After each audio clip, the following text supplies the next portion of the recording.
Start. देखिए आज के सेशन में हम जो क्लास 10th है उसका आज अपने साइंस का एग्जाम हुआ है, उसके पेपर का हम सॉल्यूशन अपने निकालेंगे।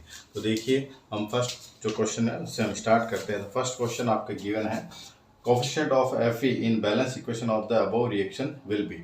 आपका जो एक रिएक्शन गिवन है, जो फर्स्ट क्वेश्चन है उसके अंदर मैं बताता हूँ आपको। एक गिवन रिएक्शन है आपको Fe प्लस H2O, और आपको गिवन क्या है कि Fe3O4 और प्लस के अंदर H2 का फॉर्मेशन करता है।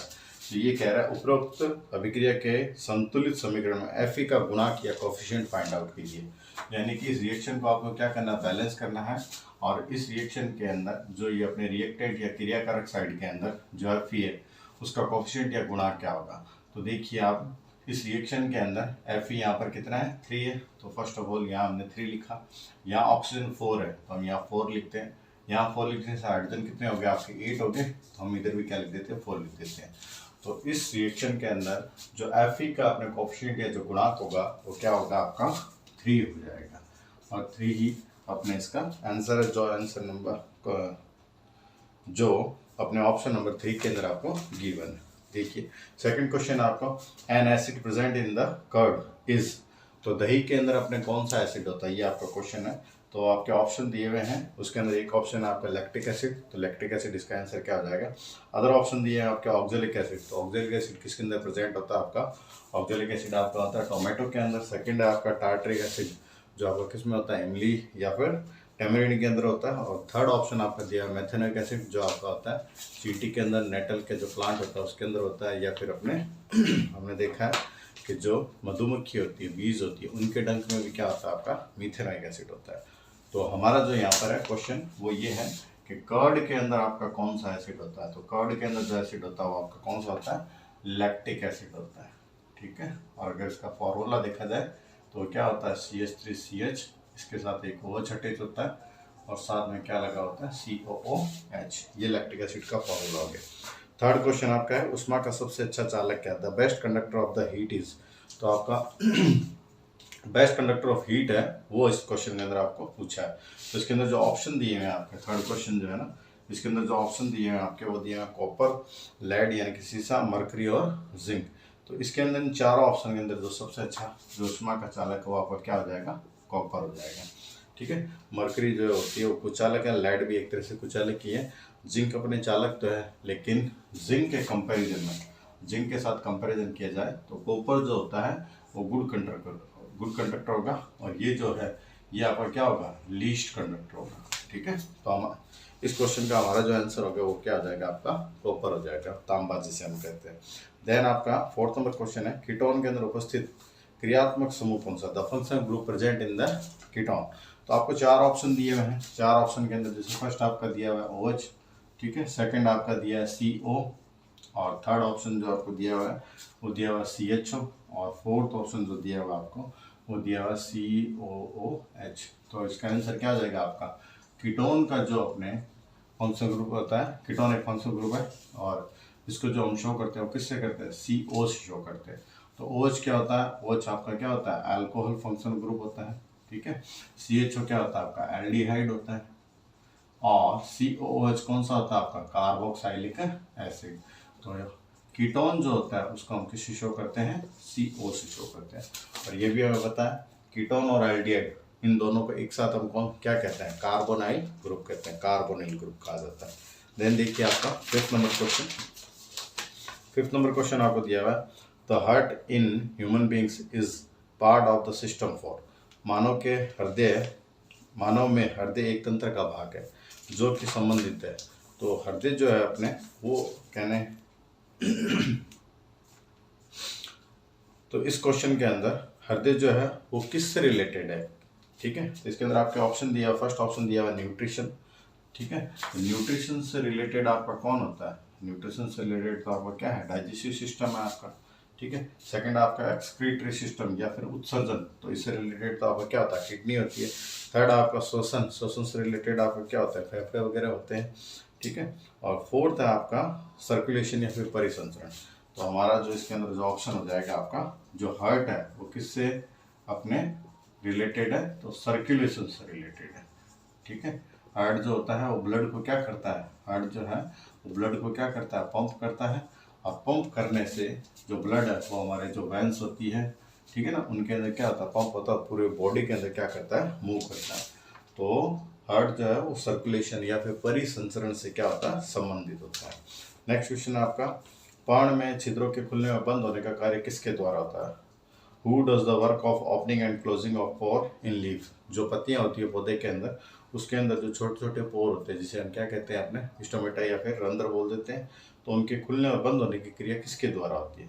तो ये आपके ऑप्शन दिए हुए हरित लव, जाइलम, फ्लोएम और द्वार कोशिकाएं। तो इसका आंसर क्या हो जाएगा आपका, द्वार कोशिकाएं हो जाएगा। ठीक है, द्वार कोशिका। और द्वार कोशिका को इंग्लिश में क्या कहा जाता है आपका, गार्ड सेल कहा जाता है।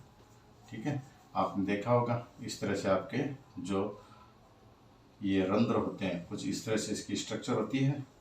ठीक है, इसके अंदर आपके ये जो अपने मिड का जो पार्ट है इसे तो हम क्या बोल देते हैं, ये तो आपका रंध्र या स्टोमेटा हो गया। और ये जो अपने हैं चारों ओर से जो सेल है इसे हम क्या बोलते हैं, गार्ड सेल बोलते हैं। और इसके अंदर ये जो होता है ये क्या होता है आपका, क्लोरोफिल होता है।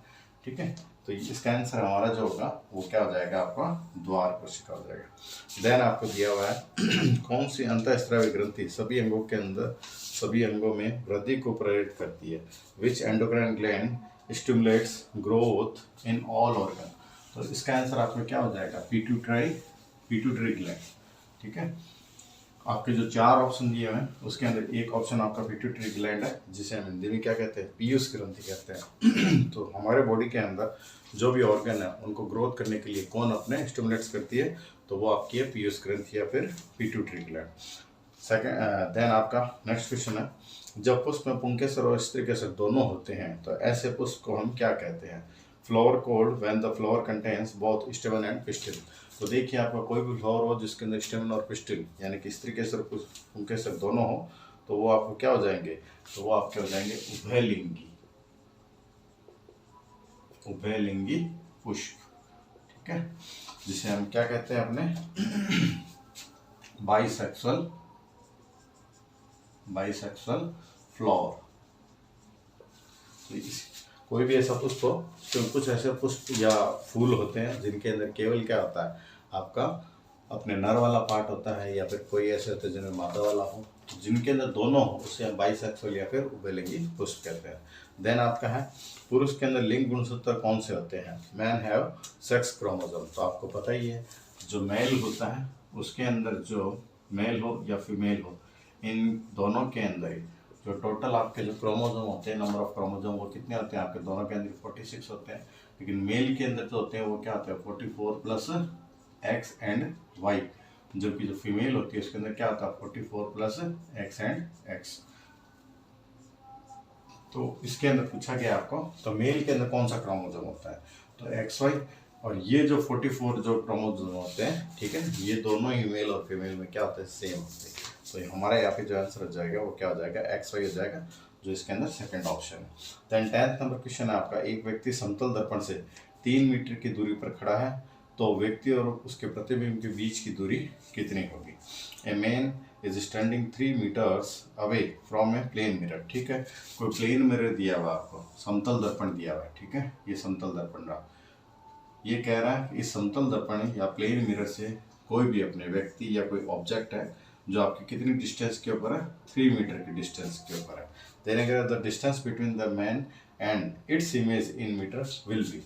तो देखिए हमें पता है कोई भी प्लेन मिरर होता है उसके सामने जो भी ऑब्जेक्ट रखी होती है, तो वो जितनी अपने डिस्टेंस पर रखी होगी उसका जो अपने प्लेन मिरर में जो इमेज बनेगा, जो प्रतिबिंब बनेगा, वो भी इनसाइड कितनी डिस्टेंस के ऊपर बनेगा, वापस 3 मीटर की डिस्टेंस पर ही बनेगा।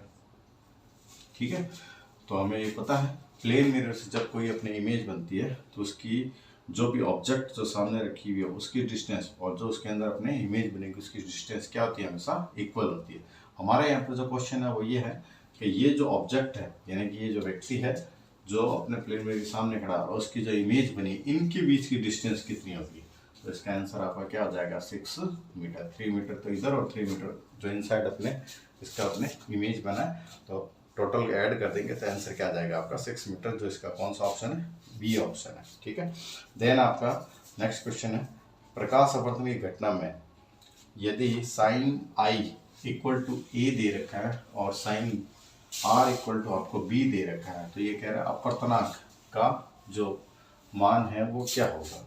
इन the phenomenon of reflection of light if sine I equal to A, ठीक है, जो आपका साइन आई की वैल्यू है वो दे कि आपको ए, ठीक है। कितने नंबर क्वेश्चन है ये आपका 11 नंबर MCQs है। और साइन आर की जो वैल्यू आपको दी हुई है वो आपको गिवन है बी। तो ये कह रहा है म्यू की वैल्यू क्या होगी। तो ये आपका स्नेल का अपने जो लॉ है, ठीक है ना, रिफ्रैक्शन का आपका कौन सा लॉ है, सेकेंड लॉ है, उसके अंदर हमने देखा है स्नेल का जो लॉ होता है वो क्या होता है, mu equal to sine i upon में साइन आर। और यहाँ साइन ए की वैल्यू आपको गिवन है ए, साइन आर की वैल्यू क्या है बी। तो यहाँ पर इसका जो आंसर होगा हमारे इस क्वेश्चन के अंदर वो क्या हो जाएगा ए अपॉन बी, जो यहाँ पर कौन सा ऑप्शन है आपका सी ऑप्शन, ठीक है। देन आपको दिया हुआ है अग्रिम सूर्योदय व विलंबित सूर्यास्त का कारण क्या है। Advance sunrise and delayed sunset are due to. तो बहुत इजी सा क्वेश्चन है। जो सूर्य होता है, ठीक है ना, जो हमारी अर्थ है, अर्थ जो है जब सूर्य अपने सुबह उगता है, ठीक है ना, मान लेते हैं जो हमारी अर्थ है उसकी सरफेस है, तो सूर्य जो अपने सुबह सनराइज करता है उससे ये 2 मिनट पहले क्या होता है हमारे को दिखने लग जाता है। और इसी तरह जो ये सनसेट होता है तो सनसेट तो ये हो चुका होता है लेकिन फिर भी ये हमारे को 2 मिनट आफ्टर तक अपने क्या होता है दिखाई देता है। तो ये कहता है कि इसका जो ये प्रोसेस है वो क्यों होता है। तो इसका आंसर आपका क्या हो जाएगा, ये है आपका वायुमंडलीय अपवर्तन, एटमॉस्फेरिक रिफ्रैक्शन, ठीक है ना। ऐसा क्या होता है, तो ये होता है आपका एटमॉस्फेरिक रिफ्रैक्शन के कारण, ठीक है। जो अपने जब सूर्य सनराइज होता है तो हमारी इस सूर्य से आने वाली जो लाइट रेज है वो हमारे एनवायरनमेंट में आती है। तो ये जो लाइट रेज है वो कौन से रेयरर मीडियम से कौन से मीडियम में आती है, डेंसर मीडियम के अंदर मूव करती है। तो यहाँ पर ये लाइट रे है जो अपने क्या होती है, जो ये प्रिंसिपल है इससे कहाँ जाती है, सॉरी प्रिंसिपल की टुवर्ड्स अपने क्या करती है, मूव करती है। तो इसका एक अपने इमेजनरी जो इमेज है वो कहाँ बनता है, अर्थ सरफेस से ऊपर बन जाता है। सिमिलरली सेम प्रोसेस जो है सनसेट के टाइम होता है। सूर्य जो अपने होता है क्या होता है, सनसेट हो चुका होता है लेकिन फिर भी अपने लाइट रेज जो आ रही होती है वो सेम प्रोसेस अपने क्या होती है, रेयर मीडियम से डेंसर में आती है। तो इसका एक इमेजनरी जो इमेज है वो अर्थ सरफेस से ऊपर की ओर बनता है। और इन दोनों ही प्रोसेस के अंदर कितने कितने मिनट के लिए ये बनता है, 2 मिनट की सनराइज के समय और 2 मिनट की सन सेट के समय। तो टोटल डे की जो लेंथ है वो कितने मिनट अपने इंक्रीज होती है। तो ये भी एक अच्छा क्वेश्चन आपका 4 मिनट के लिए इंक्रीज होती है। हमारा इस क्वेश्चन के अंदर जो आंसर है वो क्या हो जाएगा आपका एटमॉस्फेरिक रिफ्रैक्शन हो जाएगा। देन आपका दिया हुआ है दिए गए त्रिभुजाकार प्रिज्म के अंदर जो विचलन कोण है वो कौन सा होगा। The angle of deviation for the given triangular prism is. तो देखिए एक क्वेश्चन दिया हुआ है जिसके अंदर आपको ट्रायंगुलर प्रिज्म का फॉर्मेशन किया हुआ है और उसके अंदर आपका एंगल ऑफ डेविएशन या फिर विचलन कोण का जो वैल्यू है वो आपको बताना। तो देखिए डायग्राम कुछ इस तरह से है। ये क्वेश्चन आपका MCQ के अंदर 13 नंबर है। देखो इस तरह से ये प्रिज्म का आपका फॉर्मेशन किया हुआ है। यहाँ से कोई इंसिडेंट एंगल आ रही है, आपतित किरण आ रही है और फिर ये इधर की तरफ जा रही है। तो ये आपके कौन सी होगी, रिफ्रैक्टेड एंगल। और फिर ये इस पॉइंट से अपने ये बाहर से निकल रही है तो इसे हम क्या कह देंगे, आपका ये आपकी निर्गत किरण या फिर इमर्जेंट रेज। तो हमें पता है इसके अंदर आपको जो पूछा है वो कौन सा होता है, विचलन कोण पूछा है। विचलन कोण कौन सा होगा, ये जो इंसिडेंट रे इसे जब हम आगे की ओर मूव करते हैं और ये जो इमर्जेंट रे होती है आपकी, ठीक है, जिसे हम क्या कहते हैं, निर्गत किरण कहते हैं। और ये जो है ये आने वाली किरण इसे हम क्या कहते हैं, आपतित किरण। आपतित किरण या फिर इसे क्या कहा जाता है, इंसिडेंट रे, ठीक है। यहाँ रिफ्रैक्शन की अपनी क्या हुई है, फिनोमिनन हुई है। तो इस रे को क्या कहा जाता है, इस रे को कहा जाता है रिफ्रैक्टेड रे या फिर अपवर्तित किरण। तो ये जो आपकी आपतित किरण है, ठीक है, इंसिडेंट रे, इसे हम आगे की ओर अपने क्या करते हैं, अपने बनाते हैं और इसी तरह इमर्जेंट रे को भी हम आगे की ओर मूव करते हैं। तो इन दोनों के बीच में यहाँ जो एंगल बनता है, ठीक है, इस एंगल को यहाँ इस डायग्राम के अंदर एक्स से शो किया हुआ है और यही आपका क्या है, एंगल ऑफ डेविएशन, जिसे हम क्या कहते हैं, विचलन कोण कहते हैं। तो इस क्वेश्चन का जो आंसर हो जाएगा वो आपका क्या हो जाएगा, ऑप्शन सी हो जाएगा। सी के अंदर आपका दिया हुआ कौन सा, एक्स, तो ये एक्स जो है ये आपका एंगल ऑफ डेविएशन हो जाएगा। देन आप देखिए 14 नंबर एमसीक्यूज क्या कह रहा है, विद्युत उपकरणों में भू संपर्कित तार का उपयोग किया जाता है। Earth wire is used in the electric instrument as, तो जो अर्थिंग वाला वायर है वो किसके लिए यूज किया जाता है, तो इसका आंसर हो जाएगा आपका सुरक्षा उपाय के रूप में। ठीक है, 4 ऑप्शन दिए हुए हैं, विद्युत बचाने के रूप में, फ्यूज के रूप में, नियंत्रक के रूप में और सुरक्षा उपाय के रूप में। तो हमारे घरों के अंदर जो अर्थिंग वायर की जाती है ना, वो किस लिए की जाती है, सेफ्टी पर्पज से की जाती है। तो इसका आंसर क्या आ जाएगा, सुरक्षा उपाय के रूप में या फिर सेफ्टी मेजर के लिए।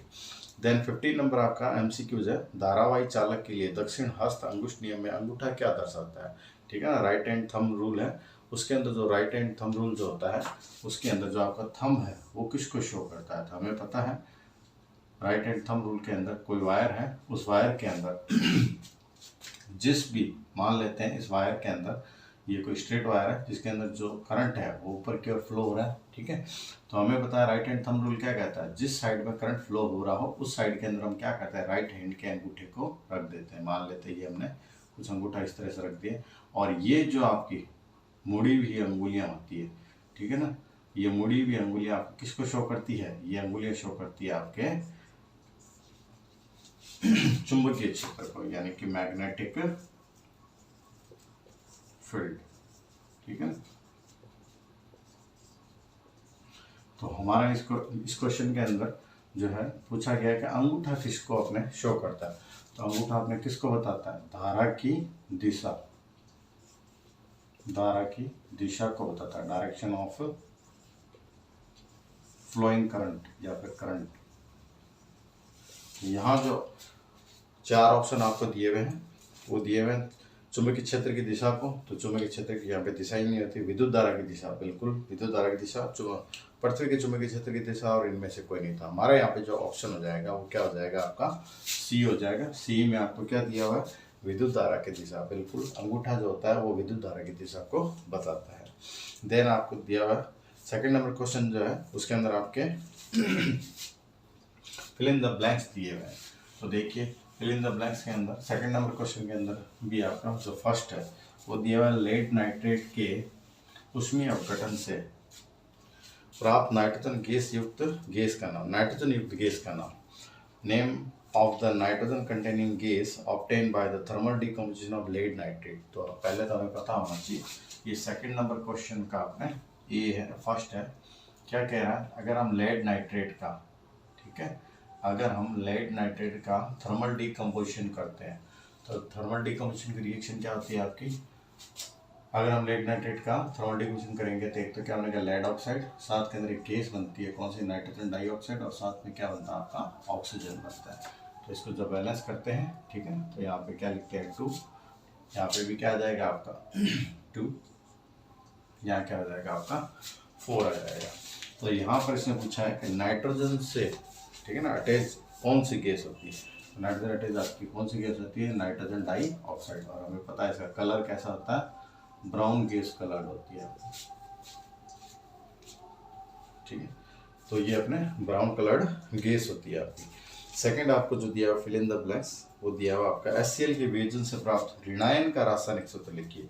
The chemical formula of anion obtain from the dissociation of HCl। Second आपको दिया हुआ कि अगर HCl का हम, ठीक है ना, डिसोसिएशन करते हैं, HCl कैसा एसिड होता है आपका, स्ट्रॉन्ग एसिड होता है, स्ट्रॉन्ग एसिड होता है, प्रबल अम्ल, तो ये इजीली क्या होता है आपका वाटर के अंदर डिसोशिएट हो जाता है। तो एसिड है तो ये कौन सा आयन देगा, H+ आयन देगा, H+ आयन वाटर से अटैच होकर क्या बना लेता है, H3O+ आयन, और साथ में क्या बनाता है Cl- आयन, ठीक है। तो ये तो आपका क्या बन गया कैटाइन या फिर धनायन बोल सकते हो आप इसको, और सेकंड आपका क्या बना एनायन जिसे हम क्या बोल सकते हैं ऋणायन बोल सकते हैं। तो यहाँ आपने क्वेश्चन पूछा गया है कि एनायन या ऋणायन का फॉर्मूला क्या होगा, तो हमारा आंसर हो जाएगा Cl-, ठीक है।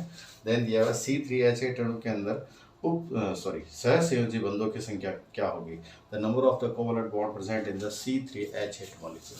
तो थर्ड आपको क्वेश्चन दिया हुआ है कि C3H8 आपके पास मॉलिक्यूल है, ये किसका फॉर्मूला है, आपने ये प्रोपेन का फॉर्मूला है, ठीक है। अगर इसकी अपने ओपन स्ट्रक्चर बनाई जाए तो इसके अंदर नंबर ऑफ कोवैलेंट बॉन्ड या सहसंयोजी बंध कितने होंगे, ये पूछा है। तो सबसे पहले तो आज की हम क्या बनाते हैं, स्ट्रक्चर बना लेते हैं। ये लीजिए, ठीक है, इसके साथ टर्मिनल कार्बन है, इसके साथ 3 हाइड्रोजन अटैच करेंगे, इधर भी टर्मिनल कार्बन है, 3 हाइड्रोजन अटैच किया, मिड वाले कार्बन के साथ हम 2 हाइड्रोजन कंप्लीट कर देंगे, क्योंकि ईच कार्बन की जो वैलेंसी होती है वो 4 होती है। अगर इस कार्बन में देखा जाए तो 1 2 3 4, इसके भी 1 2 3 4, इस कार्बन के 1 2 3 4। हाइड्रोजन जो होता है वो 1 वैलेंसी कंप्लीट करता है, ईच हाइड्रोजन की अपने 1 वैलेंसी कंप्लीट हो गई। अब हर यहाँ पर जो बॉन्ड है वो इलेक्ट्रॉन के किससे बनता है, कोवैलेंसी से बनता है। सहसंयोजी जो बंध है वो इलेक्ट्रॉनों के साझे से बनता है। तो यहाँ पर total number of covalent bond कितने हो गए, 1 2 3 4 5 6 7 8 9 एंड 10। तो यहाँ पर कोवैलेंट बॉन्ड या सहसंयोजी बंधों की संख्या कितनी हो जाएगी आपकी, 10 हो जाएगी। तो इसका जो आंसर होगा वो आपका 10 हो जाएगा। देन आपको दिया एक कृत्रिम वृक्क नाइट्रोजन अपशिष्ट उत्पादों को रुधिर से किसके द्वारा निकालने में एक युक्ति है। An artificial kidney is a device to remove nitrogenous waste product from the blood through. ये कह रहा है नाइट्रोजनस जो आपके सब्सटेंस होते हैं उनको ब्लड से हम जो अपने क्या करते हैं, अलग करते हैं। तो ये कौन से प्रोसेस के थ्रू होता है, तो ये आपका होता है डायलिसिस प्रोसेस के थ्रू, जिसको हिंदी में क्या कहा जाता है, अपहरण कहा जाता है। तो ये सेकंड का जो फोर्थ है इसका आंसर आपको क्या हो जाएगा, डायालाइसिस, या हिंदी इसे क्या कहा जाएगा, अपोहन कहा जाएगा। ठीक है। देन आपका 5th नंबर जो है वो दिया हुआ है, दो तंत्रिका कोशिका के मध्य खाली स्थान को क्या कहते हैं, या फिर the gap between present 2 neurons is called a, इसे हम कहते हैं सिनेप्स। सही है, इसे हम क्या कहते हैं, सिनेप्स कहते हैं। हिंदी में भी इसे सिनेप्स ही कहा जाता है। आपको बताइए कुछ न्यूरॉन की इस तरह से स्ट्रक्चर होती है आपकी, ये आपकी न्यूरॉन है, ठीक है, इस तरह से, और एक न्यूरॉन, ठीक है, आगे अपने सेकंड जो न्यूरॉन होती है उससे क्या होती है, अटैच होती है। तो इनके बीच का ये जो गैप होता है, इस गैप को ही हम क्या कहते हैं, सिनेप्स कहते हैं अपने। ठीक है। देन ये प्रतिबिंब की ऊंचाई यानी कि एच डैश और बिंब की ऊंचाई यानी कि एच का जो अनुपात होता है उसे गोलीय दर्पण में क्या कहा जाता है, the ratio of the height of the image and the height of the object is called in A spherical mirror. तो हमें सिंपल सा पता है कि एच डैश और एच का जो रेशियो होता है इसे हम क्या कहते हैं, मैग्निफिकेशन कहते हैं। एन से शो किया जाता है और इसे क्या कहा जाता है, मैग्निफिकेशन, या फिर इसे आवर्धन क्षमता, आवर्धनता, एक ही बात है, आप कुछ भी लिख दीजिए, आवर्धन क्षमता या आवर्धनता, और इंग्लिश में इसे क्या कहा जाता है, मैग्निफिकेशन कहा जाता है। तो ये हमारा आंसर हो जाएगा मैग्निफिकेशन या आवर्धन क्षमता। फिर दिया हुआ 7th नंबर आपका फिल इन द ब्लैंक्स, दीर्घ दृष्टि दोष के निवारण में किस लेंस का उपयोग किया जाता है, ठीक है ना, which lens is useful in the correcting far sightedness. तो देखिए आपका दीर्घ दृष्टि दोष को हम क्या बोल सकते हैं, दूर दृष्टि दोष भी कह देते हैं, दूर दृष्टि दोष भी बोल देते हैं इसको, या फिर फार साइटनेस भी इसको कहा जाता है। ठीक है। तो इसके जो अपने इलाज के लिए जिस भी हम लेंस का यूज करते हैं वो कौन सा होता है, आपका उत्तल लेंस होता है। ठीक है, कॉन्वेक्स लेंस। तो दूर दृष्टि दोष के इलाज के लिए हम किस लेंस का यूज करते हैं, उत्तल लेंस का। और जो आपका कौन सा लेंस, एक होता है आपका निकट दृष्टि दोष। ठीक है, निकट दृष्टि दोष। तो निकट दृष्टि दोष के लिए हम कौन सा लेंस का यूज करते हैं, अवतल लेंस का यूज करते हैं। तो हमारे इस क्वेश्चन का जो आंसर होगा वो आपका उत्तल लेंस हो जाएगा। देन आपको 3rd नंबर क्वेश्चन दिया हुआ है। 3rd नंबर क्वेश्चन है आपके एक नंबर के हैं, ये भी, इसके अंदर भी आपके कई क्वेश्चन दिया है। तो फर्स्ट क्वेश्चन जो है आपका वो बोल रहा है पीतल में तांबे के साथ दूसरी धातु कौन सी होती है। तो पीतल क्या होता है आपका, एक अलॉय होता है, ठीक है ना, जो मिक्सचर होता है 2 और मोर देन 2 अपने किसी भी अपने मेटल या नॉन मेटल का मिक्सचर होता है। तो हमारा 3rd नंबर क्वेश्चन जो है, इसका जो फर्स्ट है क्वेश्चन वो क्या कह रहा है, जो पीतल होता है, ठीक है, इसके अंदर आपके कॉपर के साथ दूसरी मेटल कौन सी होती है। Write the name of the second metal mixed with copper in brass. पीतल को हम इंग्लिश में क्या बोल देते हैं, ब्रास बोलते हैं। तो ब्रास के अंदर कॉपर के साथ कौन सी सेकंड मेटल होती है, तो वो आपकी होती है जिंक। ठीक है, आपको पता ही होगा एक होता है कांसा, जिसको हम क्या बोलते हैं, ब्रोंज बोलते हैं, ठीक है। तो कांसा या ब्रोंज के अंदर कॉपर के साथ कौन सी होती है, जो सेकंड मेटल स्टेनलेस या फिर टिन बोलते हैं, वो होती है। तो फिलहाल हमारे जो पूछा वो पीतल पूछा है, पीतल के अंदर कॉपर के साथ कौन सी सेकंड मेटल होती है, तो वो आपकी जिंक होती है। सेकंड नंबर जो क्वेश्चन है इसके अंदर वो कह रहा है सल्फर, ब्रोमीन और आयोडीन में से चयन करके द्रव्य अधातु का नाम लिखिए। तो आपको 3 ऑप्शन दिए गए हैं, select and write name of the liquid non metal among sulphur, bromine and iodine. बहुत ही इजी सा क्वेश्चन आया है। तो आपको एक तो सल्फर दिया हुआ है, ठीक है, एक ब्रोमीन दिया हुआ है और एक आपको आयोडीन दिया हुआ है। ये कह रहा है ये तीनों ही क्या है, नॉन मेटल है। ये कह रहा है इन तीनों नॉन मेटल के अंदर आपका जो लिक्विड फॉर्म में होता है, द्रव अवस्था में होता है, वो कौन सा नॉन मेटल है। तो सिंपल सा आंसर है जो आपका ब्रोमीन होता है, ठीक है ना, ये किस फॉर्म के अंदर होता है, ये लिक्विड में होता है। आयोडीन कैसा होता है, सॉलिड होता है। सल्फर भी कैसा होता है, सॉलिड या फिर सेमी सॉलिड जैसा होता है। देन आपका नेक्स्ट क्वेश्चन है थर्ड नंबर, आपको एक फॉर्मूला दिया हुआ है, write the name of the compound. तो देखिए कंपाउंड आपका क्या है, CH3C ट्रिपल बॉन्ड CH। बहुत ही इजी सा क्वेश्चन है ये। तो 3 कार्बन है, एक ट्रिपल बॉन्ड है, 3 कार्बन को हम क्या बोलते हैं, प्रॉप बोलते हैं, और ट्रिपल बॉन्ड है तो आपका जो सफिक्स या जो अनुलग्न है वो क्या यूज हो जाएगा, आपका आइन। तो नेम क्या बन जाएगा इसका, प्रोपाइन, ठीक है। यही इसका आंसर है, प्रोपाइन। बहुत ही इजी पेपर है। देन आपका रेजिन तथा गौन पादप के कौन से भाग में संचित होते हैं, in which plant part resin and gum are stored. तो गम और रेजिन जो कहाँ अपने स्टोर किए जाते हैं प्लांट के अंदर, तो आपके बुक के अंदर दिया हुआ है ऑक्सीजाइलम, ठीक है। ऑक्सीजाइलम प्लांट के अंदर एक पार्ट है, तो वहाँ पर अपने किसको स्टोर किया जाता है, गम को और रेजिन को, ठीक है। ये थोड़ा ठीक क्वेश्चन है। देन आपका दिया हुआ मस्तिष्क का कौन सा भाग रक्त दाब, लार आना और वमन यानी कि वॉमिटिंग इनका नियंत्रण करता है। Which part of the brain control blood pressure, salivation and vomiting. तो देखिए आपका फिफ्थ नंबर, जो थर्ड नंबर का जो है फिफ्थ नंबर क्वेश्चन, तो कौन सा ऐसा पार्ट है हमारे ब्रेन का जो अपना ब्लड प्रेशर, सलाइवेशन और वॉमिटिंग, ये तीनों ही जो प्रोसेस है ना, ये कैसे प्रोसेस है, ये आपके इनवॉलंटरी प्रोसेस है। ये हमारी मर्जी से नहीं होती, ये अपने आप होने वाली प्रोसेस है। तो इसका जो अपना कंट्रोल है किसके पास होता है, वो होता है आपका मेडुला ऑब्लिंगेटा, जिसको अपने जनरल लैंग्वेज के अंदर ओनली मेडुला भी कहा जाता है। तो इसके थ्रू अपने क्या होता है, इसका कंट्रोल किया जाता है। और ये मेडुला ऑब्लिंगेटा भी किसका पार्ट होता है, तो हमारे को पता है ये हिंड ब्रेन का पार्ट होता है, जिसको हम हिंदी में क्या कहते हैं, पश्च मस्तिष्क। ये क्या, ठीक है। तो हमारा वॉमिटिंग वगैरह इन सब के ऊपर कंट्रोल कौन करता है, मेडुला ऑब्लिंगेटा या फिर मेडुला करता है। ये किसका पार्ट होता है, ये हिंड ब्रेन या पश्च मस्तिष्क का पार्ट होता है। देन आपको दिया हुआ 2 जीवाणु जनित संक्रामक रोगों के नाम लिखो। Write the name of 2 bacteria born infectious disease. Bacteria से होने वाले 2 डिजीज के नेम लिखने हैं। तो आपके जो बुक के अंदर जो 2 दिए हुए हैं आपको, ठीक है, एक तो दिया हुआ है गोनोरिया और एक दिया हुआ आपको सिफिलिस। तो देखिए एक तो दिया हुआ गोनेरिया, ठीक है, और दूसरा कौन सा दिया हुआ आपका, सिफिलिस। गोनोरिया व सिफिलिस। और HIV अगर बोल दे, एड्स किससे होता है, तो एड्स जो होता है वो आपको किससे होता है, वायरस से होने वाला डिजीज है। नेक्स्ट जो है आपका 7 नंबर, वो क्या कह रहा है, मेंडल के लक्षणों की वंशागति नियम के प्रयोग में F2PD में प्राप्त पौधों में बोने पौधों का अनुपात या प्रतिशत क्या था। In the experimental of Mendel's law of inheritance of traits, the proportion of percentage of dwarf plants found in plants obtain in F2 progeny was. बहुत ही इजी सा क्वेश्चन है, ठीक है, ये तो अपने हमें पता है।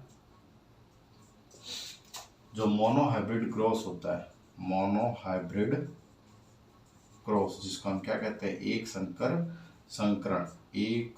संकरण, उसके अंदर हमें पता है सबसे पहले हम क्या लेते हैं, आपके जो प्योर जो प्लांट होते हैं, कैपिटल टी, ठीक है, ये तो प्योर क्या होता है आपका, अपने लंबा पौधा होता है, प्योर बोना पौधा होता है, ठीक है ना। ये लॉन्ग प्लांट, एक ड्वार्फ प्लांट है। इनसे अपने फर्स्ट टाइम जो सारे प्लांट बनते हैं F1PD के अंदर, F1 जनरेशन है, वो सारे कैसे बनते हैं, कैपिटल टी स्मॉल टी, और फिर इससे जो F2PD बनती है उस F2PT के अंदर 75% प्लांट तो कैसे होते हैं आपके कैपिटल टी स्मॉल टी वाले, और 25% प्लांट जो होते हैं वो कौन से होते हैं स्मॉल टी वाले। यहाँ पर जो इसने पूछा ना, वो पूछा बोने पौधों का अनुपात बताइए। बोनो पौधों का जो अनुपात होता है, या तो वो 1 लिख दीजिए आप, क्योंकि आपके 3:1 ये टोटल रेशियो आता है, जिसके अंदर आपके 3 रेशियो के अंदर क्या होते हैं आपके जो लॉन्ग प्लांट होते हैं, ठीक है, लंबे प्लांट वो होते हैं, और 1 रेशियो में क्या आता है आपके बोने प्लांट। या इसकी जगह आप क्या 1 की जगह आप क्या लिख सकते हो, 25% भी लिख सकते थे, ठीक है ना। तो ये भी सही था आंसर। और अगर किसी ने ओनली 1 लिखा है तो ये भी सही माना जाएगा, क्योंकि इसके अंदर इस जो आपको दिया हुआ है इसके अंदर परसेंटेज भी लिखा हुआ है और प्रोपोर्शन भी लिखा हुआ है। तो परसेंटेज की फॉर्म में तो 25% लिखा है तो भी सही है, और प्रोपोर्शन की फॉर्म के अंदर अगर आपने ओनली 1 लिख दिया तो ये भी आंसर आपका क्या माना जाएगा, सही माना जाएगा। देन देखिए नेक्स्ट क्वेश्चन हमें क्या कह रहा है, ये 8 नंबर क्वेश्चन का थर्ड का ही 8 पार्ट, थर्ड क्वेश्चन का ही आपका 8 पार्ट क्या कह रहा है क्वेश्चन के अंदर। गोली लेंस के लिए बिंब दूरी, प्रतिबिंब दूरी और फोकस दूरी के अंदर संबंध लिखिए, ठीक है। Write the relation between object distance, image distance and focal length for spherical lens. कहने का मतलब क्या हो गया, आपका U, V और F के अंदर रिलेशन लिखना है, और किसके लिए लिखना है, तो ये अपने लेंस के लिए लिखना है। तो कॉमन सेंस की बात है, ये लेंस फॉर्मूले को आपको पूछ रहा था। लेंस फॉर्मूला हमारा क्या था, 1/F equal to 1/V minus के अंदर 1/U। इसके अंदर यहाँ F क्या है, तो F तो आपका है फोकल लेंथ, ठीक है ना, जिसको हम फोकस दूरी कहते हैं। V क्या आपका, V आपका इमेज डिस्टेंस, जिसको हम क्या कहते हैं, प्रतिबिंब दूरी कहते हैं। और U आपका क्या है, ये है आपका ऑब्जेक्ट डिस्टेंस, जिसे हम क्या कहते हैं, बिंब दूरी या फिर वस्तु की दूरी। नेक्स्ट है आपका 9 नंबर, नेत्र का कौन सा भाग पुतली के आकार को नियंत्रित करता है, तो आइरिस या फिर परितारिका। जो 9 नंबर है आपका, ठीक है ना, आंखों की जो पुतली होती है, ठीक है ना। Which part of the I controls the size of the प्यूपिल, पुतली या फिर प्यूपिल के आकार को कौन नियंत्रित करता है, तो इसका आंसर आपका हो जाएगा आइरिस, या फिर इसे हिंदी में क्या कहा जाता है, परितारिका। देन देखिए पारितंत्र में उपभोक्ता का एक उदाहरण दीजिए। उपभोक्ता का एक उदाहरण देना हमारे को, जो क्या करता है, अपने जो हमारे प्लांट होते हैं, ठीक है ना, प्लांट तो भोजन का क्या कहते हैं, फॉर्मेशन करते हैं, उनसे अपने जो भोजन लेता है। तो इसके अंदर बहुत सारे आ सकते हैं, आपके मैमल्स ले लो आप, ठीक है, मैमल्स ले सकते हो, ठीक है, बर्ड्स ले सकते हो, ठीक है ना, फिश ले सकते हो, जो आपकी इच्छा है, ठीक है ना, स्तनधारी जीव है, पक्षी है, मछली है, ये सब क्या करती है, प्लांट से ही तो क्या करती है, अपना भोजन लेती है। तो ये सारे इसमें से कोई भी आप एक एग्जाम्पल लिख दीजिए, सही है ये आपका। तो फर्स्ट क्वेश्चन जो था उसमें आपके 15 हुए हैं, और सेकंड वाला जो क्वेश्चन है उसके अंदर आपके कितने थे, 7 हो गए। ये भी सभी 1-1 क्वेश्चन के थे, 1-1 नंबर के थे। और थर्ड क्वेश्चन जो था उसके अंदर आपको अपने डायरेक्ट आपके थर्ड क्वेश्चन के अंदर टोटल नंबर ऑफ क्वेश्चन आपको 10 पूछ रखे हैं। तो थर्ड नंबर उसके अंदर भी जो ईच क्वेश्चन है वो आपका 1-1 मार्क्स का है, तो इसके ऊपर टोटल 10 मार्क्स। अब देखिए हम ये सारा का सारा जो था ये कौन से सेक्शन में था, ये सेक्शन आपका ए में था। अब हम देखते हैं सेक्शन बी। सेक्शन बी के अंदर जो डायरेक्ट ही आपका 4th नंबर क्वेश्चन है। देखिए सेक्शन बी के अंदर 4th नंबर क्वेश्चन क्या कह रहा है, ये एक रिएक्शन दी गई है और उसके अंदर एक, देखिए रिएक्शन क्या, हम डायरेक्ट देखते हैं। रिएक्शन आपको दे रखी है Na2CO3 plus 2HCl, और आगे आपको लिख रखा है X, साथ में आपको क्या लिख रखा है H2O, और साथ में ही लिखा है CO2, ठीक है ना। बहुत ही इजी रिएक्शन है। सोडियम कार्बोनेट की रिएक्शन किससे हुई है, HCl हाइड्रोक्लोरिक एसिड से। तो अब ये कह रहा है इसके अंदर जो X बन रहा है, एक तो ये X क्या बनेगा, सेकंड इसको जब आप अपना बैलेंस करोगे तो रासायनिक नाम और सूत्र लिखिए। देखिए उपरोक्त अभिक्रिया में यौगिक X का रासायनिक नाम और सूत्र लिखिए। Write the chemical and formula of compound X in above reaction. तो इसके अंदर X जो बन रहा है उसका नाम क्या होगा और उसका सूत्र क्या होगा। तो देखिए यहाँ पे Na है, ठीक है, यहाँ से Cl के साथ रिएक्ट करके यहाँ X की जगह क्या बनाएगा, NaCl बनाएगा पहला, तो ठीक है ना, यहाँ का Na और यहाँ का Cl, तो 2 मोल्स ऑफ क्या बनाएगा, NaCl बनाएगा। और साथ के अंदर आपका क्या बन जाएगा, CO3 में से अपने CO2 गैस बन गई, इसका एक ऑक्सीजन और यहाँ से 2 हाइड्रोजन क्या बना लेते हैं, वाटर बना लेते हैं। तो ये आपकी बैलेंस इक्वेशन हो गई। तो यहाँ X जो है वो क्या बनेगा, वो आपका सोडियम क्लोराइड बनेगा, और इसका जो केमिकल फॉर्मूला होगा वो क्या हो जाएगा आपका NaCl हो जाएगा। ये तो बहुत ही इजी सा क्वेश्चन है, ये 2 मार्क्स का क्वेश्चन था आपका। 5 नंबर क्वेश्चन दे रखा है, धात्विक विद्युत की अपने चालक होती है या सुचालक होती है। उपरोक्त कथन के प्रयोगशाला परीक्षण के लिए प्रयुक्त व्यवस्थित उपकरण को चित्रित कीजिए। Metals are good conductor of electricity, बिल्कुल ठीक है। Draw the systematic equipment used for laboratory testing of above statement, ठीक है। ये कह रहा है जो मेटल्स है वो आपकी गुड कंडक्टर ऑफ क्या होती है, इलेक्ट्रिसिटी होती है। तो इसको अगर हमारे को लैब के अंदर चेक करना हो तो इसके लिए हम कौन से अपने इक्विपमेंट का यूज़ करेंगे उसको आपको डायग्राम से बताइए। तो हमारे जो बुक के अंदर है वो आपको गिवन है, अगर आपने देखा तो ठीक है ना। एक बॉक्स बना रखा है, उस बॉक्स के ऊपर क्या लिखा रखा है आपके बुक के अंदर, बैटरी लिखा हुआ है। और फिर यहाँ से एक अपने एक वायर निकलती है, ठीक है, जो अपने किससे अटैच हो रखी है, क्लिप से अटैच हो रखी है। क्लिप का जो रिलेशन है किसके साथ है, एक स्विच से है। और फिर बैटरी से भी एक वायर निकल रही है जिसके साथ इसने क्या अटैच कर दिया, एक बल्ब को अटैच कर दिया है। और इस बल्ब से एक वायर निकल रही है जो कहाँ गई, आपके स्विच में आ गई। ये आपका स्विच है, ठीक है, ये आपके क्लिप है, ये वायर है और ये बैटरी है। मान लेते हैं ये बैटरी का जो है ये नेगेटिव टर्मिनल है और ये क्या पॉजिटिव टर्मिनल, हमने ऐसा मान लिया। तो इलेक्ट्रॉन जो है वो नेगेटिव पार्ट से कहाँ जाएंगे, पॉजिटिव पार्ट के। तो जो करंट है वो हमें कहाँ फ्लो होगी, वो पॉजिटिव से आपकी नेगेटिव के फ्लो होगी। हमने ऐसा मान लिया नेगेटिव पार्ट है। तो हम क्या करते हैं, इसको अटैच कर देंगे। जैसे इसको आप अटैच करोगे यहाँ पे, अटैच करने पर क्या होगा, इसके अंदर करंट फ्लो होने लग जाएगी आपकी, ये आई करंट फ्लो होने लग जाएगी। तो ये जो बल्ब है, ठीक है ना, ये बल्ब क्या करने लग जाएगा आपका, ग्लो करने लग जाएगा, जलने लग जाएगा। इससे ये पता लगता है कि ये जो वायर है ये अपने क्या कर रहा है, इसके अंदर इलेक्ट्रिसिटी को फ्लो कर रहा है, जिससे अपने बल्ब क्या हो गया आपका, अपने ग्लो करने लग गया। ये इजी सा एक डायग्राम बना था। देन आपका दिया हुआ 6 नंबर क्वेश्चन, जल की उपस्थिति में मैले कपड़े पर साबुन लगाने पर कपड़ा साफ क्या हो जाता है। कहने का मतलब है जब भी किसी मैले कपड़े पर हम को धोते हैं और जैसे उसके ऊपर साबुन लगाएंगे तो हम क्या देखते हैं, समय के साथ अपने वो कपड़ा जो है बिल्कुल क्या हो जाता है, क्लीन हो जाता है। तो why the cloth becomes clean on applying soap on the dirty cloth in presence of water, write the reason. अच्छा, इसका कारण लिखना है। तो सिंपल सा ही है, अपने कोई भी शॉप होगी जिससे आप क्या कर रहे हो, कितने नंबर क्वेश्चन है आपका, 6 नंबर क्वेश्चन है। तो कोई भी शॉप या साबुन जो होती है, ठीक है, इसके अंदर आपका क्या होता है, एक तो अपने लॉन्ग हाइड्रोकार्बन पार्ट होता है, ठीक है ना, जिसको हम किसी शो करते हैं, आर से शो करते हैं। और साथ के अंदर क्या होता है, एक अपने एक पोलर पार्ट होता है, ठीक है, जिसको मैं यहाँ पर ONA से एक बार लिख देता हूँ, ठीक है। ये O के ऊपर नेगेटिव और यहाँ पे पॉजिटिव। साबुन का जो है ये एक हमने जनरल को फॉर्मूला लिख लिया है। ये देखिए आप, जब भी हम किसी गंदे कपड़े को अपने क्या करते हैं, साफ करते हैं, तो मान लेते हैं ये कोई मेल या फिर कोई डर्ट है, तो अपने क्या होगा, ये जो लॉन्ग हाइड्रोकार्बन पार्ट है ये अपने क्या करेगा, चारों ओर से इसको अपने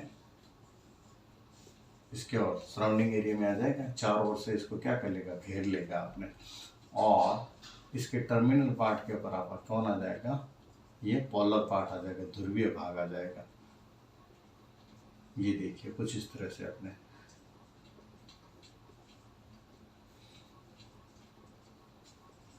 ये आ गया। तो साबुन का जो अध्रुवीय भाग, ठीक है ना, नॉन पोलर पार्ट जो होता है वो गंदगी या फिर मेल को अपने क्या कर लेता है, डर्ट या फिर मेल को चारों ओर से घेर लेता है। और इसके किनारों पर अपने अध्रुवीय भाग जो होता है, इसके किनारों पर अपने कौन होता है, ध्रुवीय भाग होता है, ठीक है, जो अपने किसकी ओर होता है, जो अपने जल के अणुओं की ओर होता है। और इस तरह से ये डर्ट को घेर कर एक गोल संरचना बनाता है। इस गोल संरचना को हम क्या कहते हैं, अपने मिसेल बोल देते हैं, मिसेल। इस अणु को मिसेल अणु बोल देते हैं। ये जो मिसेल अणु होता है ये कपड़े में से कहाँ आ जाता है, बाहर आ जाता है, जिसके कारण से डर्ट भी बाहर आ जाती है और कपड़ा क्या हो जाता है, आपका साफ हो जाता है। सिंपल सा है। देन 7 नंबर क्वेश्चन है, एथीन अणु की इलेक्ट्रॉनिक संरचना को चित्रित कीजिए। 7 नंबर क्वेश्चन में बहुत ईजी है। एथीन के अणु को हमें इलेक्ट्रॉनिक जो अपने डॉट स्ट्रक्चर है वो हमारे इसका फॉर्मेशन करना है। तो देखिए एथीन का जो फॉर्मूला आता है वो क्या होता है, C2H4 होता है। और हमें पता है जो ईच कार्बन है उसके साथ कितने हाइड्रोजन होते हैं, 2 हाइड्रोजन होते हैं। और कार्बन के बीच में क्या आता है, आपका डबल बॉन्ड होता है। तो इसको हम देख लेते हैं, ये कार्बन है, ये भी कार्बन है, इन दोनों के बीच में डबल बॉन्ड है। तो एक बॉन्ड में 2 इलेक्ट्रॉन होते हैं। तो यहाँ तो डबल बॉन्ड होता है, टोटल नंबर ऑफ इलेक्ट्रॉन कितने आ गए आपके, 4 आ गए। ईच कार्बन के साथ 2 हाइड्रोजन अटैच, और हाइड्रोजन जो होता है वो कार्बन के साथ क्या बनाता है, सिंगल बॉन्ड बनाता है। तो ये लीजिए सिंगल बॉन्ड बना दिया हमने, ठीक है। इधर मैं 2 इलेक्ट्रॉन बना रहा हूँ, तो ये इसका मतलब सिंगल बॉन्ड है, ठीक है ना, क्योंकि 1 बॉन्ड में 2 इलेक्ट्रॉन होता है। यहाँ पर हम क्या अटैच कर देते हैं, हाइड्रोजन अटैच कर देते हैं। तो ये एथेन की क्या हो गई आपकी इलेक्ट्रॉनिक बिंदु संरचना। अगर आपको कार्बन का ऑक्टेट कंप्लीट करना हो तो आप 7 के अंदर इस तरह से अपने ये सर्कल बना दीजिए। और हाइड्रोजन तो अपने आटोमोशन में कितने इलेक्ट्रॉन कंप्लीट करता है, 2 इलेक्ट्रॉन कंप्लीट करता है। तो ये देखिए, ये आपकी क्या होगी, एथेन की इलेक्ट्रॉनिक डॉट स्ट्रक्चर, ये इलेक्ट्रॉनिक बिंदु संरचना आ गई। 8 नंबर क्वेश्चन क्या है, 8 नंबर क्वेश्चन आपकी गर्भ निरोधन की 2 विधियों के को समझाइए, ठीक है, यानी कि एक्सप्लेन 2 मेथड्स ऑफ कॉन्ट्रासेप्शन। अच्छा, तो गर्भ निरोधन के को गर्भ को रोकने के लिए 2 अपने कोई भी मेथड को आपको बताना है। तो पहला तो आप बता दीजिए इसके अंदर क्या, ओरल कॉन्ट्रासेप्टिव पिल्स, ठीक है ना, मुंह से लेने जा दवाई। और सेकंड आप क्या लिख दीजिए, कॉपर टी। कॉपर टी जो होती है वो क्या होती है, आपके जो वेजाइनल पार्ट होती है उसके अंदर लगाई जाती है, जिससे क्या होता है, आपका फर्टिलाइजेशन नहीं होता एक, और जो स्पर्म है वो अपने एक दूसरे कांटेक्ट में नहीं आते, जैसे फर्टिलाइजेशन नहीं होता, फर्टिलाइजेशन नहीं होने से अपने क्या होता है, एम्ब्रियो वगैरह उसका जायगोट और एम्ब्रियो उसका किसी का फॉर्मेशन नहीं होता। तो ये आपकी 2 विधियाँ थी अपने। 9 नंबर क्वेश्चन क्या कह रहा है, शुद्ध लंबे और शुद्ध बोने पौधों में F2PD तक के लक्षणों की वंशागति को दर्शाने वाला रेखा चित्र बनाइए। Draw a line diagram showing inheritance of traits up to F2 progeny between pure tall and pure short plants। तो देखिए 9 नंबर क्वेश्चन ये कह रहा है कि जो अपने प्योर प्लांट होते हैं यानी कि कैपिटल टी और प्योर आपके ड्वार्फ होते हैं यानी स्मॉल टी, इनसे हमें कहाँ तक जाना है, F2 जनरेशन तक जाना है। तो इसको आपको अपने लाइन डायग्राम से समझाना है। तो देख लीजिए आप, सबसे पहले तो हम क्या करते हैं, लाइन डायग्राम से बनाना। तो सबसे पहले ये जो प्योर अपने लॉन्ग प्लांट है, ठीक है, इसको हम क्या करते हैं, इससे हम क्या बना लेते हैं, 2 इनकी जीन बना लेते हैं। तो ये आपकी क्या बन जाएगी, capital T and capital T. यहाँ से हमें क्या बन जाएगा, small T and small T. ये आपके क्या है, पेरेंट है, ठीक है ना, पेरेंटल प्लांट है एक तरह से। और ये पेरेंटल प्लांट जो होते हैं इनके बीच में सबसे पहले क्या होता है, आपका पेरेंटल प्लांट जब ऐड होंगे तो आप क्या बनाएंगे, कैपिटल टी और स्मॉल टी, या फिर capital T and small T. और यहाँ पर भी क्या बनेगा, कैपिटल टी स्मॉल टी, और यहाँ पर भी क्या बन जाएगा, कैपिटल टी स्मॉल टी। तो ये जो जनरेशन है ये आपकी कौन सी जनरेशन है, F1 जनरेशन है, या फिर इसे ही हम क्या कह देते हैं, F1PD बोल देते हैं। अब हमने क्या देखा, F1PD के अंदर जो ऑल प्लांट्स है वो सारे सारे क्या है, एक जीन वाले हैं। तो अब हम कौन सी, इससे हम कौन सी जनरेशन बनाते हैं, सेकंड जनरेशन बनाते हैं। तो देखिए F2PD या फिर F2 जनरेशन, देखिए तो F2 जनरेशन के अंदर हम जो प्लांट लेंगे वो सारे सारे क्या होंगे, एक जैसे होंगे। तो ये लीजिए आप, कैपिटल टी स्मॉल टी, और ये रहा कैपिटल टी स्मॉल टी। सबसे पहले इनसे जीन अलग होगी, एक तो कैपिटल टी, सेकंड क्या हो जाएगी आपकी स्मॉल टी। सिमिलरली यहाँ पर भी आप capital T and small T. अब क्या होगा, जो ये फर्स्ट प्लांट है, ठीक है, इसकी अपने क्या हो सकती है, कैपिटल टी वाला प्लांट कैपिटल टी से अटैच हो सकता है और क्या बनाएगा, कैपिटल टी जीन बना लेगा। सिमिलरली ये कैपिटल टी वाला इस स्मॉल टी से अटैच हो सकता है, तो सेकंड टाइम क्या बन जाएगा, capital T and small T वाले जीन वाला प्लांट बनेगा। देन आपका ये स्मॉल टी इससे अटैच हो सकता है, तो यहाँ क्या बन जाएगा, capital T and small T. और 4 टाइम स्मॉल टी वाला स्मॉल टी से अटैच हो जाएगा, तो क्या बन जाएगा, small T and small T. तो इस तरह से हम क्या देखते हैं, जो 3 प्लांट होंगे वो क्या होंगे, अपने दिखने के अंदर लंबे होंगे। तो इनका जो फिनोटाइप होता है, इनका जो फिनोटाइप होता है क्या होता है, 3:1 होता है।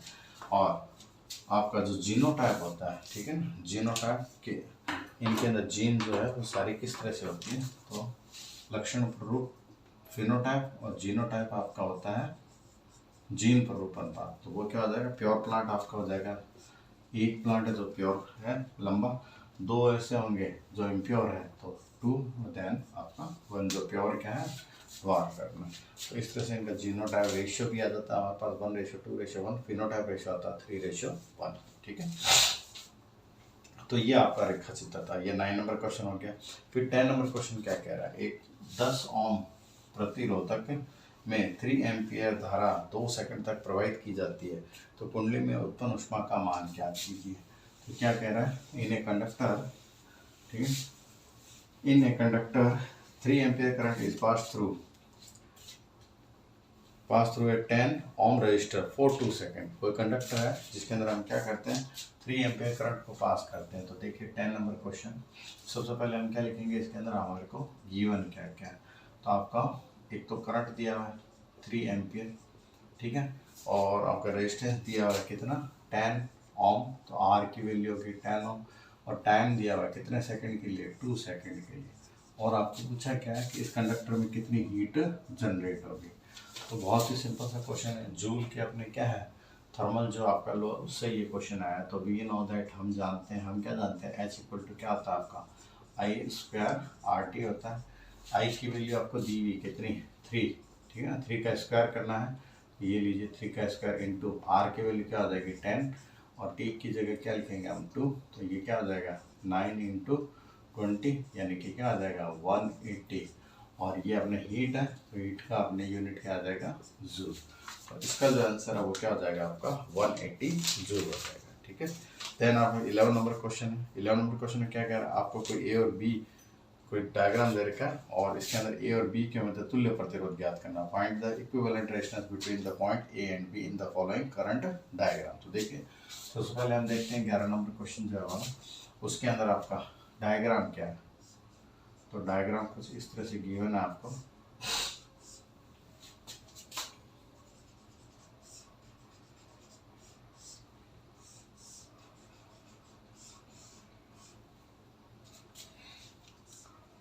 ये देखिए इस तरह से आपको कुछ डायग्राम गिवन है, ये ए पॉइंट है और वो आपका कौन सा है, बी पॉइंट है, और अब आपको रेजिस्टेंस की वैल्यू दी हुई है।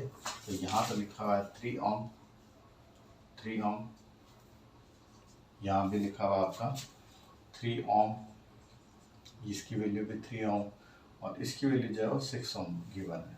तो आप देखिए इसके अंदर पूछा ए और बी के बीच में इक्विवेलेंट रेजिस्टेंस क्या होगा। तो मान लेते हैं ये क्या आपका R1 है, ठीक है, ये क्या है R2, ये R3, और ये क्या आपका R4। तो फर्स्ट ऑफ ऑल देखिए आपका R2 और R3 जो रेजिस्टेंस है वो आपके कौन से कॉम्बिनेशन में, सीरीज कॉम्बिनेशन में, श्रेणी क्रम संयोजन में। तो सबसे पहले इनका आपने क्या होगा, हमें रेजिस्टेंस निकालना होगा। तो हम यहाँ क्या कहेंगे, ठीक है, सबसे पहले हम क्या कहेंगे R2 व R3, ठीक है ना, प्रतिरोध श्रेणी क्रम में है, श्रेणी क्रम में है, ठीक है ना। The resistance R2 and R3 are present in the series combination, ठीक है ना। अतः इनका तुल्य प्रतिरोध होगा। सो इक्विवेलेंट रेजिस्टेंस, ठीक है ना, so equivalent resistance of R2 and R3 will be, वो क्या हो जाएगा, वो मान लेते हैं हम R डैश मान लेते हैं इसकी वैल्यू, और सीरीज कॉम्बिनेशन में इन दोनों को ऐड कर देंगे R2 प्लस R3 को, तो R डैश की वैल्यू आपके पास क्या आ जाएगा, R3 प्लस 3 इक्वल टू 6 ओम। तो ये सेम ही डायग्राम को मैं दोबारा बना सकता हूँ, वो कैसे बन जाएगा आपका,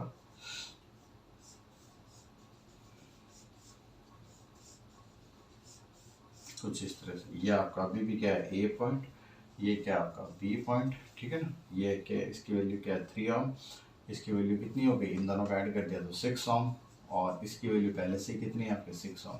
इसकी मैं फिर से क्या मान लेता हूँ R1, इसको मान लेता हूँ मैं R2, और अब इसको क्या मान लेता हूँ R3। अब हमने क्या देगा, R1 जो रेजिस्टेंस है वो R2 और R3 दोनों के साथ कौन से कॉम्बिनेशन है, सीरीज कॉम्बिनेशन में, लेकिन ये दोनों आपस में कौन से कॉम्बिनेशन में, पैरेलल कॉम्बिनेशन में, ठीक है ना, ये आपस में पार्श्व क्रम या समांतर क्रम है। तो पहले हमें इनका आप क्या निकालना पड़ेगा, रेजिस्टेंस निकालना पड़ेगा, इक्विवेलेंट रेजिस्टेंस या तुल्य प्रतिरोध। तो अब हम कहेंगे यहाँ R2 व R3, या फिर R2 की जगह मैं यहाँ R डैश से ले लेता हूँ, ठीक है ना, ताकि हमें कन्फ्यूजन ना हो। तो हमने इन दोनों का जो है इक्विवेलेंट रेजिस्टेंस को R डैश मान लिया, तो R डैश मान लिया मैंने, ये आपका क्या था R4 था, तो इसको मैं R4 ही लिख लेता हूँ, ये लीजिए।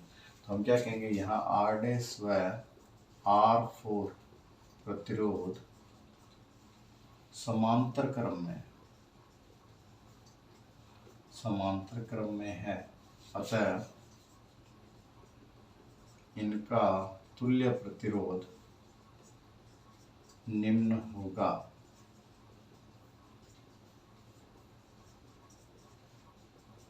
ठीक है, वो क्या हो जाएगा, तो इन दोनों के तुल्य प्रतिरोध, ये इक्विवेलेंट रेजिस्टेंस को मैं R डबल डैश से मान लेता हूँ। ठीक है, in this connection the resistance R dash and R4 will be in parallel combination, so their equivalent resistance will be, तो मैं मान लेता हूँ 1 upon R double dash equal to 1 upon R dash plus के अंदर क्या आ जाएगा 1 अपॉन R4। हमें पता है सीरीज कॉम्बिनेशन या श्रेणी क्रम में था तो हमने डायरेक्ट अटैच किया, पैरेलल में इसलिए 1 अपॉन में लेकर हम वैल्यू लिखेंगे, तो 1 अपॉन R डैश की वैल्यू भी 6 है और R4 की वैल्यू भी क्या आपके 6 है, तो इन दोनों का एलसीएम क्या आ गया 6 आ गया, यहाँ रह जाएगा 1 + 1, ये हो जाएगा 2 अपॉन 6, यानी कि वैल्यू क्या आ जाएगा 1 अपॉन 3। तो ये जो वैल्यू है ये 1 अपॉन 3, ये 1 अपॉन R डबल डैश की है, जो कि हमारे को क्या निकालना है, अपने R डबल डैश की वैल्यू निकालें, तो R डबल डैश की वैल्यू क्या आ जाएगी आपकी 3 ओम हो जाएगी। तो अब हम कह सकते हैं इन दोनों के प्लेस पर, ठीक है ना, अब हम क्या लिख सकते हैं, कुछ इस तरह से बना सकते हैं डायग्राम को, ये आपका B और ये आपका क्या हो गया A, ये जो है R1, ये क्या हो जाएगा R डबल डैश, R1 की वैल्यू क्या आपकी 3 ओम और R डबल डैश जो है इसकी वैल्यू क्या आ गई 3 ओम। अब हमें पता लग गया, तो देखिए सबसे पहले ये डायग्राम कुछ इस तरह से था, इन दोनों का फाइंड आउट किया तो ये 6 ओम आया, तो ये लिखा, फिर ये 6 ओम जो है वो R4 के साथ क्या है पैरेलल कॉम्बिनेशन में, तो इन दोनों का साथ निकाला तो ये 3 ओम आया, तो ये हमने लिख दिया। ठीक है, अब ये दोनों R1 और R डबल डैश ये आपस में कौन से कॉम्बिनेशन में है, तो ये सीरीज या श्रेणी क्रम में है, तो अतः इनका जो तुल्य प्रतिरोध होगा, ठीक है ना, वो क्या होगा, तो हम कहेंगे A व B के मध्य, A व B के मध्य तुल्य प्रतिरोध, A व B के मध्य तुल्य प्रतिरोध होगा, the equivalent resistance will B the equivalent resistance between A and B will be, तो वो क्या हो जाएगा आपका, वो इन दोनों को ऐड कर देना, ठीक है ना, 3 + 3 तो कितना हो जाएगा 6 ओम। तो इसका जो फाइनल आंसर है इस क्वेश्चन का वो आपका क्या आ जाएगा 6 ओम आ जाएगा। ठीक है, देन देखिए ये आपका 11 नंबर क्वेश्चन कंप्लीट हुआ। फिर कह रहा है आपको 12 नंबर क्वेश्चन। 12 नंबर क्वेश्चन क्या कह रहा है, किसी धारावाही परिनालिका के भीतर वह उसके चारों ओर चुंबकीय क्षेत्र रेखाओं को प्रदर्शित करने के लिए चित्र बनाइए। कहने का मतलब है जो आपकी परिनालिका होती है, अगर उसके अंदर आप करंट को फ्लो करते हो तो करंट फ्लो करने से क्या होगा, उसके चारों ओर मैग्नेटिक फील्ड लाइंस अपने फॉर्म हो जाएगी। तो मैग्नेटिक फील्ड लाइंस किस तरह से होगी उसे हमें डायग्राम के थ्रू बताना है। ठीक है, draw diagram to show lines of magnetic field inside and around a current carrying solenoid. तो बहुत ही सिंपल सा क्वेश्चन है ये तो 12 नंबर क्वेश्चन है। देखिए क्या कह रहा है, सोलेनॉइड कुछ इस तरह से होती है, वायर होती है आपकी, ठीक है ना, जिसको हम इस तरह से फॉर्म कर लेते हैं। ये आपकी क्या है सोलेनॉइड है, इसको हम क्या कर देते हैं एक बैटरी से अटैच कर देते हैं, ये लीजिए मान लिया। ठीक है, तो अब ये यहाँ पर बैटरी का ये नेगेटिव टर्मिनल है, ये पॉजिटिव टर्मिनल। इलेक्ट्रॉन कहाँ से चलेंगे, इस साइड से इधर चलेंगे, तो आपके जो करंट है वो किधर से किधर चलेंगी, इस तरह से फ्लो होगी। तो ये लीजिए करंट फ्लो हो जाएगी आपकी। ठीक है, तो अब अपने क्या होगा, जब करंट इधर से इधर जाएगी अपने तो यहाँ पर अपने कौन सा टर्मिनल जो मैग्नेट बनेगी उसका कौन सा अपने पोल बन जाएगा, साउथ पोल। इधर कौन सा जाएगा आपका, नॉर्थ पोल आ जाएगा। हमें पता है जो मैग्नेटिक फील्ड लाइंस होती है वो मैग्नेट के अंदर अपने किस तरह से किधर, मैग्नेटिक फील्ड लाइंस मैग्नेट के अंदर साउथ पोल से किधर जाती है, नॉर्थ पोल की ओर जाती है। ठीक है, और मैग्नेट के बाहर जो बार मैग्नेट होती है छड़ चुंबक, उसके बाहर अपनी ये कहाँ से कहाँ जाती है, तो ये कहाँ जाती है, नॉर्थ पोल से साउथ पोल की ओर जाती है। तो ये सिंपल सा आपको एक डायग्राम बनाना था इसके अंदर, ये देखिए। ठीक है, इधर नॉर्थ पोल है, ये साउथ पोल है, तो यहाँ बीच में तो क्या बन जाता है आपका बार मैग्नेट या छड़ चुंबक की तरह ये व्यवहार करते हैं, जिसके अंदर मैग्नेटिक फील्ड लाइंस बिल्कुल सीधी चलती है। तो ये बिल्कुल सीधी चल रही है, तो ये जाएगी कहाँ से कहाँ, ये जाएगी साउथ पोल से नॉर्थ पोल की ओर, लेकिन आउटसाइड अपने नॉर्थ पोल से कहाँ जाएगी आपकी, साउथ पोल की ओर व्यवहार करेगी। मैंने ऐसी 2 बनाई है, आप ऐसे 3-4 बना सकते हो, और इस तरह से ये अपने इसका डायग्राम हो जाएगा। ये भी 2 नंबर का क्वेश्चन है। देन है आपका एक छड़ चुंबक के लिए चुंबकीय क्षेत्र रेखाओं का चित्र बनाइए। तो ये draw magnetic field lines of A bar magnet, ये तो सेम ही डायग्राम है, एक तरह से देख सकते हो। बार मैग्नेट को कुछ इस तरह से बनाया जाता है, ये बार मैग्नेट हो गई, छड़ चुंबक हो गई। मान लेते हैं ये इसका कौन सा पोल है, नॉर्थ पोल है। मान लिए इसका कौन सा पोल है, साउथ पोल है। हमने अपने मन से मान लिए, हमें पता है मैग्नेटिक फील्ड लाइंस जो होती है मैग्नेट के इनसाइड कहाँ से कहाँ जाती है, वो जाती है साउथ पोल से अपने नॉर्थ पोल की होती है, ये अपने साउथ पोल से नॉर्थ पोल, ठीक है। लेकिन बाहर कहाँ से कहाँ जाती है, तो ये जाती है नॉर्थ पोल से साउथ पोल। तो ये इस तरह से आपने बना दिया, ठीक है। इसके अंदर ये इधर से इधर गई, तो अपने ये वाली जो मैग्नेटिक फील्ड लाइंस है ये इधर से इधर अपने राउंड होते हैं। तो ये डायग्राम हो गया, ये भी 2 नंबर का है, ऊपर वाला भी क्या था आपका, ये भी 2 मार्क्स का था। देन आपका 40 नंबर क्वेश्चन, 40 नंबर क्वेश्चन कह रहा है कचरा निपटान की समस्या को कम करने के 2 तरीकों को समझाइए अपने। Explain 2 ways of managing the garbage problem. Garbage problem के लिए अपने 2 कोई भी प्रोसेस या मेथड बताइए। तो फर्स्ट तो आप क्या लिख सकते हो अपने, रिसाइकलिंग, ठीक है ना, रिसाइकलिंग ऑफ ऑब्जेक्ट्स, ठीक है ना, पुनर्चक्रण, पदार्थों का पुनर्चक्रण करके जो भी चीज़ें हैं उन्हें हम खरीदें, यूज़ किया जब तक किया, अगर वो अपने वापस फैक्ट्री में जा सकती है, उससे कुछ नया बन सकता है, तो हमें उसका क्या करना चाहिए, रिसाइकलिंग। दूसरा आप क्या लिख सकते हो, सेकंड प्रोसेस आप यूज़ क्या कर सकते हैं, दूसरा आप कंपोजिटिंग भी कर सकते हो, ठीक है ना, खाद निर्माण करके। तो आप घरों के अंदर बहुत सारी चीज़ें यूज़ करते हो, तो उनके अंदर आप क्या कर सकते हैं, अगर जिनकी भी खाद बन सकती है उनका आप क्या बना लें, खाद बना लें, कंपोजिट फॉर्मेशन कर लें, ठीक है ना। कंपोजिटिंग का मतलब क्या गया, the formation of a manure, खाद का निर्माण करना। तो ये 2 प्रोसेस हम करके क्या कर सकते हैं, कचरे का निपटान कर सकते हैं। ये 40 नंबर क्वेश्चन हो गया। 50 नंबर क्वेश्चन है आहार श्रृंखला के विभिन्न पोषक स्तरों का संक्षिप्त वर्णन कीजिए। आहार श्रृंखला, describe the brief different trophic levels of A food chain, ठीक है। जो आपकी फूड चेन होती है, फूड चेन, ठीक है ना, खाद्य श्रृंखला जिसको कहा जाता है, खाद्य श्रृंखला के अंदर ये कह रहा है कौन कौन से आपके ट्रॉफिक लेवल होते हैं। तो सबसे पहला जो ट्रॉफिक लेवल होता है वो तो आपका क्या होता है, वो तो आपका होता है प्रोड्यूसर, प्रोड्यूसर जिसको हम हिंदी में क्या कहते हैं, उत्पादक। सेकंड आपका कौन सा होता है, प्रोड्यूसर, प्रोड्यूसर जो क्या करता है, आपके भोजन का निर्माण करता है, जिसके अंदर कौन आते हैं, आपके हरे पौधे आते हैं, ठीक है। अब प्रोड्यूसर जो भोजन बनाएंगे उनको अपने खाने वाले होते हैं, वो क्या होते हैं आपके, तो वो आपके होते हैं कंज्यूमर, ठीक है। कंज्यूमर आपके कई तरह के होते हैं, प्राइमरी, सेकेंडरी, टर्सरी, तो वो उसे हम क्या कहते हैं, उपभोक्ता। और जब ये भी अपने नष्ट हो जाते हैं या मर जाते हैं, इनको भी कोई खा के नष्ट करता है, उसे हम क्या कहते हैं आपका, तो उसे हम कहते हैं आपका डीकम्पोजर, डीकम्पोजर, ठीक है ना, जिसे हिंदी में कहा जाता है अपमार्जक। तो इनको ही अपने बताना था। प्रोड्यूसर में तो हम क्या लिख देंगे, हम लिख देंगे कि प्रोड्यूसर या उत्पादक के अंदर कौन आते हैं, आपके हरे प्लांट आते हैं, जो क्या करते हैं, अपना प्रकाश संश्लेषण, फोटोसिंथेसिस प्रोसेस के थ्रू क्या बनाते हैं, भोजन का निर्माण करते हैं, और उस भोजन को अपने क्या करते हैं, ग्लाइकोजन के फॉर्म में, उस भोजन को वो स्टार्च के फॉर्म में क्या कर लेते हैं, अपने स्टोर कर लेते हैं। अब पौधे जो भोजन बनाते हैं उसको अपने कौन, उपभोक्ता या जो कंज्यूमर होते हैं वो क्या कहते हैं, ऑब्टेन करते हैं और वो खा लेते हैं। अब कंज्यूमर जो होते हैं वो आपके क्या हो सकते हैं, कई तरह के हो सकते हैं, वो प्राइमरी भी हो सकता है, सेकेंडरी भी हो सकता है, टर्सरी भी हो सकता है, वो डिपेंड करता है। प्राइमरी जैसे कि आपका अपने शाकाहारी हो गया, ठीक है ना, शाकाहारी। सेकंड आपका कौन सा हो जाएगा, मांसाहारी हो जाएगा। और टर्सरी आपका कौन हो जाएगा, जिसे हम क्या बोल सकते हैं, सर्वाहारी बोल सकते हैं, ठीक है ना, हर्बीवोरस, हर्बीवोरस, कार्निवोरस और ओमनीवोरस, ओमनीवोरस।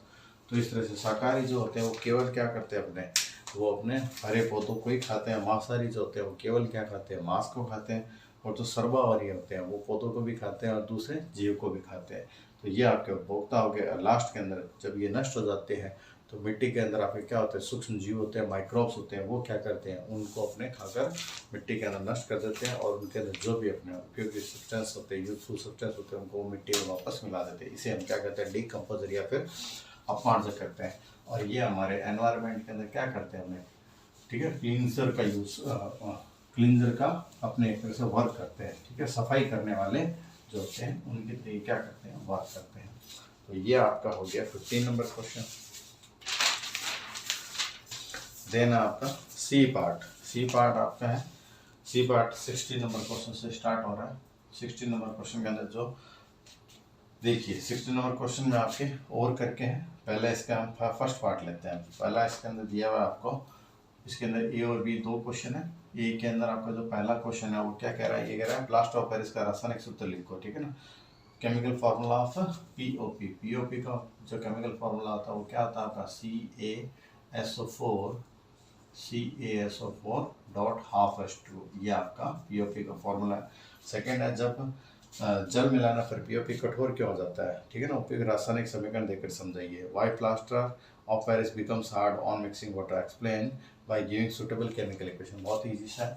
इसी का सेकंड पार्ट आपको ये क्या कह रहा है कि जो पीओपी होता है, ठीक है ना, यानी कि CaSO4 डॉट हाफ H2 होता है, इसके अंदर जब वाटर मिला देते हैं तो ऑटोमेटिक क्या होता है, अगर आप इसके अंदर वाटर मिलाओगे ना तो ऑटोमेटिक ये अपने 1.5 वाटर मॉलिक्यूल को अपने अटैच करेगा और किसका फॉर्मेशन कर लेगा, CaSO4 डॉट 2H2। तो इसे तो हम क्या कहते हैं, POP कहते हैं, प्लास्टर ऑफ पेरिस। लेकिन इसे क्या कहा जाता है, इसे कहा जाता है आपका जिप्सम। ये आपका जिप्सम है। और जिप्सम जो होता है वो बहुत ज़्यादा क्या होता है, हार्ड या कठोर होता है, जिसके कारण से अपने क्या होता है, ये अपने जम जाता है या फिर कठोर हो जाता है। तो अपने जल मिलाने पर प्लास्टर ऑफ पेरिस कठोर क्या जाता है, तो जल मिलाने पर प्लास्टर ऑफ पेरिस अपने जल अणुओं के साथ जुड़कर क्या बना लेता है, जिप्सम बना लेता है, जिसके कारण से ये कैसा हो जाता है, कठोर हो जाता है। रिएक्शन पूछिए, रिएक्शन यही लिखनी है आपको। ये आपका इसका ए पार्ट हो गया। अब अगर इसी के, ठीक है ना, कह सकते हो बी पार्ट के अंदर और में जो आया है वो क्या क्वेश्चन आया, देख लीजिए। इसके अंदर पहला क्वेश्चन है बी के, बेकिंग सोडा का रासायनिक सूत्र लिखिए, ठीक है। Write the chemical name of baking soda. तो देखिए बेकिंग सोडे का फॉर्मूला क्या होता है, तो बेकिंग सोडा जो होगा वो आपका क्या हो जाएगा, सोडियम बाई कार्बोनेट NaHCO3, ठीक है। ये कैसे नेचर का होता है, एल्केलाइन नेचर का होता है। सेकंड है केक मुलायम व स्पंजी क्यों हो जाता है, उपयुक्त रासायनिक समीकरण देखकर समझाइए। तो केक जो होता है या फिर जो पकौड़े होते हैं, केक होते हैं, ठीक है ना, ब्रेड वगैरह होती है, इन सब के फॉर्मेशन में किसका यूज़ किया जाता है, बेकिंग सोडे का यूज़ किया जाता है।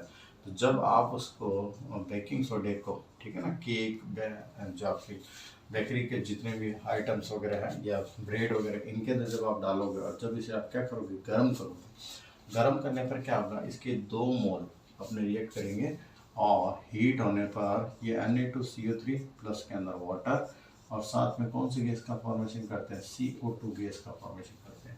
तो सोडियम बाइकार्बोनेट को हीट करने पर अपने सोडियम कार्बोनेट बनता है, साथ में वाटर बनता है और साथ में एक गैस बनती है, कौन सी आपकी CO2।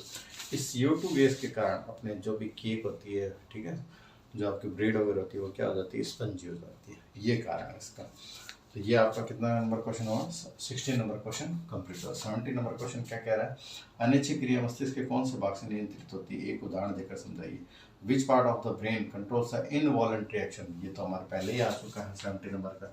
इनवॉलंटरी या अनिच्छिक क्रियाओं के ऊपर कौन अपने नियंत्रण करता है, तो मैंने ही पहले ही बता दिया था, अनिच्छिक क्रियाओं के ऊपर जो नियंत्रण है वो कौन करता है, आपका मेडुला ऑब्लिगेटा करता है। मेडुला ऑब्लिगेटा, या इसे ओनली क्या कहा जाता है, मेडुला भी कहा जाता है। ये किसका पार्ट होता है, ये होता है पश्च मस्तिष्क या फिर हिंड ब्रेन का पार्ट होता है। ये कहते हैं एक उदाहरण द्वारा समझाओ, तो एक उदाहरण जैसे कि आप ले सकते हो, वॉमिटिंग ले सकते हो, जो हमारा सांस लेने की क्रिया, ब्रीथिंग की क्रिया है, जो हार्ट बीट है, जो हमारा हार्ट जो धड़क रहा है, इनके ऊपर हमारा कोई भी कंट्रोल नहीं है। इन सब का जो कंट्रोल है वो कौन करता है, ये सारी अनिच्छिक क्रिया है, इनका कंट्रोल जो मेडुला ऑब्लिगेटा के पास होता है। तो हृदय का धड़कना मेडुला ऑब्लिगेटा के द्वारा ही कंट्रोल होता है, जो कि क्या है, अनिच्छिक क्रिया है। देन आपका सेकंड नंबर दिया है इसी के अंदर, वर्षण से स्रावित होने वाले हार्मोन तथा 2 कार्य लिखो। ये इसका 17 नंबर क्वेश्चन का कह सकते हो ए पार्ट है, और इसी के और में आपको दिया हुआ है बी पार्ट के अंदर क्या दिया है, वर्षण से स्रावित हार्मोन का नाम। तो वर्षण से स्रावित जो हार्मोन होता है वो कौन सा होता है, आपका टेस्टोस्टेरोन हार्मोन, टेस्टोस्टेरोन, ठीक है, हार्मोन। ये आपका क्या होता है, सीक्रेट होता है। फिर ये कह रहा है इसके 2 कार्य लिखो। तो टेस्टोस्टेरोन क्या हार्मोन की, एक तो ये क्या करता है, अपने स्पर्म यानी शुक्राणु के निर्माण में क्या करता है, सहायता करता है, ठीक है ना, शुक्राणु निर्माण में सहायता करता है, help in the formation of sperms. और सेकंड क्या करता है आपका, ये आवाज़ भरे यानी कि जो बोन लैंगिक लक्षण होते हैं, सेकेंडरी सेक्सुअल आपके सिम्टम्स या फिर गौण लक्षण कैरेक्टरिस्टिक्स, ठीक है ना। सेकेंडरी सेक्सुअल कैरेक्टरिस्टिक्स होती है, उनका क्या करता है, कंट्रोल करता है। तो जिसे हम हिंदी में क्या बोल देते हैं, आपका गौण लैंगिक लक्षण। तो गौण लैंगिक लक्षणों का नियंत्रण भी किसके पास होता है, आपका टेस्टोस्टेरोन हार्मोन होता है। गौण लैंगिक लक्षण में क्या आता है, जैसे नर की बात की जाए तो नर में ही होता है टेस्टोस्टेरोन हार्मोन। तो नर के अंदर ये अपने आवाज़ जो है वो भारी हो जाएगी, ठीक है ना। दाढ़ी मूछ वगैरह आना, तो ये त्वचा का जो है वो क्या हो जाना, थोड़ा कठोर हो जाना, ब्लैक होना। तो ये सारा जो है अपने ये गौण लैंगिक लक्षण में आता है। इनका कंट्रोल किसके पास होता है, आपका टेस्टोस्टेरोन हार्मोन के पास होता है, जो कि आपका क्या होता है, जो कि आपका जो टेस्टिस होता है, वर्षण होता है, उससे क्या होता है, ये स्रावित या फिर सिक्रेट होता है। ये आपका 17 नंबर क्वेश्चन हो गया। 18 नंबर क्वेश्चन देखिए क्या कहता है। 18 नंबर क्वेश्चन कह रहा है, मानव के नर जनन तंत्र का नामांकित चित्र बनाइए। Draw a level diagram of human male reproductive system. और इसी के ओर में क्या दिया हुआ है, मादा जनन तंत्र यानी कि फीमेल रिप्रोडक्टिव सिस्टम का आपको डायग्राम बना। तो ये तो 18 नंबर क्वेश्चन सिंपल सा है। आपके दोनों जो डायग्राम बुक में दिए हुए हैं, ठीक है, आपने देख याद कर लिए होंगे। तो इनमें से कोई भी आपको एक बनाना था इस क्वेश्चन के अंदर। देन आपका 19 नंबर क्वेश्चन है। देखिए 19 नंबर क्वेश्चन क्या कह रहा है। 19 नंबर क्वेश्चन के अंदर भी आपके दो पार्ट हैं और करके। तो पहला पार्ट मैं करवाता हूँ। ए पार्ट के अंदर पहला कह रहा है, विद्युत विभवांतर को परिभाषित करो, इसका ऐसा ही मात्रक लिखो।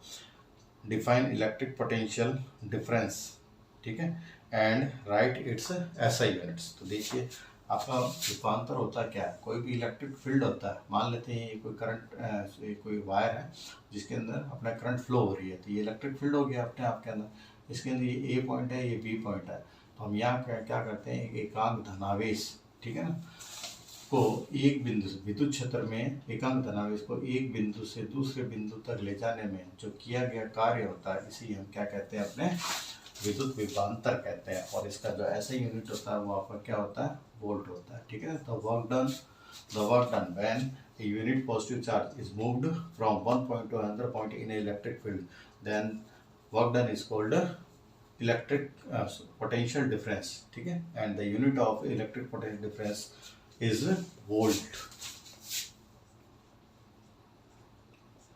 ठीक है। तो हमने क्या कहा, किसी एकांक धनावेश को विद्युत क्षेत्र में एक बिंदु से दूसरे बिंदु तक ले जाने में जो भी किया गया कार्य होता है, उस कार्य को हम क्या कहते हैं, अपने विभवांतर कहते हैं। और विभवांतर का मात्रक क्या होता है आपका, वो होता है वोल्ट। सेकंड क्वेश्चन है आपका, विद्युत विभवांतर के मापन के लिए कौन से यंत्र काम में लिया जाता है और इसे किस क्रम में लगाया जाता है। विच device is used for measurement of electric potential difference and in which order it is connected in circuit. तो देखिए आप ये मान लेते हैं फर्स्ट क्वेश्चन था, इसी का सेकंड क्वेश्चन, ए पार्ट का सेकंड क्वेश्चन। तो ये कह रहा है जो विभवांतर होता है उसको मेजर करने के लिए, ठीक है ना, जो पोटेंशियल डिफरेंस होता है उसको मेजर करने के लिए, मापने के लिए किस तंत्र का यूज़ करते हैं। तो उसके लिए हम यूज़ करते हैं बेटा वोल्ट मीटर का यूज़ करते हैं। इसी के साथ इसमें कहा कि इसको हम कौन से अपने कॉम्बिनेशन में अटैच करते हैं। तो इसे हम अपने पैरेलल कॉम्बिनेशन के अंदर इसका क्या किया जाता है, अपने इसी को अटैच किया जाता है, जिसको पार्श्व क्रम के अंदर जोड़ा जाता है, ठीक है। इसी के थर्ड जो पार्ट है वो है ओम के नियम में विभवांतर व धारा के मध्य ग्राफ नहीं है। Draw a graph between potential difference and electric current according to Ohm's law. Ohm's law के अंदर जो इलेक्ट्रिक पोटेंशियल होता है V और जो करंट होता है उसके बीच में जो ग्राफ होता है वो स्ट्रेट लाइन ग्राफ होता है। इसके अंदर ये आपका V इधर होता है, ये I इधर होता है। तो ये आपका सिंपल सा एक ग्राफ बना होता है। तो ये 90 नंबर क्वेश्चन का जो ए पार्ट है उसके अंदर 3 क्वेश्चन थे, ये तीनों कैंसिल हो गए मान ले। और इसी का अपने और के अंदर जो अपने सेकंड क्वेश्चन दिया हुआ है, देखिए उसका फर्स्ट पार्ट में क्या दिया, विद्युत प्रतिरोध को परिभाषित करो और इसका ऐसा मात्रक लिखो। Define electric resistance, right it's ऐसा यूनिट। तो विद्युत प्रतिरोध यानी कि प्रतिरोध की परिभाषा लिखनी है हमारे को। तो ये प्रतिरोध क्या होता है, हमें धारा प्रवाह में उत्पन्न बाधा को या उत्पन्न बाधा को हम क्या कहते हैं, प्रतिरोध कहते हैं, ठीक है ना। The obstacle in the path of flowing current is known as resistance. धारा प्रवाह में जो बाधा होती है उसे हम क्या कहते हैं, प्रतिरोध कहते हैं। और फिर पूछा है कि इसका जो ऐसा यूनिट है वो यूनिट या मात्रक क्या होता है। तो प्रतिरोध का मात्रक क्या होता है आपका ओम होता है, जिसको हम किससे शो करते हैं, कुछ इस तरह से टॉप की फॉर्म में शो किया जाता है। ये फर्स्ट पार्ट हो गया इसका 1 नंबर का। सेकंड ये कह रहा है विद्युत धारा के मापन के लिए कौन से यंत्र का उपयोग करते हैं, इसे किस क्रम में जोड़ते हैं। विच device is use for the measurement of the electric current and in which order is it connected in the circuit. तो सिंपल सा ही है, हम अपने धारा के मापन के लिए कौन सा आपने धारा को अगर किसी सर्किट में हमारे को मेज़र करना हो तो उसके लिए जो हम यूज़ करते हैं वो क्या करते हैं, आपका ए मीटर का यूज़ करते हैं, ठीक है ना। ए मीटर का अपने यूज़ किया जाता है। और साथ में पूछा हुआ ये कौन से अपने कॉम्बिनेशन में से लगाया जाता है, इसे लगाया जाता है आपका श्रेणी क्रम के अंदर। वैसे श्रेणी क्रम संयोजन के अंदर अटैच किया जाता है, सीरीज कॉम्बिनेशन में इसको अटैच किया जाता है। और लास्ट क्वेश्चन आपका, ओम के नियम के प्रायोगिक अध्ययन के लिए नामांकित विद्युत परिपथ चित्र बने। ओनली चित्र बनाना आपको। Draw a labelled electric circuit diagram to practical study of Ohm's law. Ohm's law का अगर हमारे को प्रैक्टिकली स्टडी करना हो तो हम उसके लिए जो भी लैब के अंदर अपने करेंगे स्टडी, उसका आपने एक डायग्राम बनाना है। तो आपको याद होगा इसके अंदर हमने क्या किया था, 3 जो है आपकी बैटरी को यूज किया था, ठीक है, कुछ इस तरह से।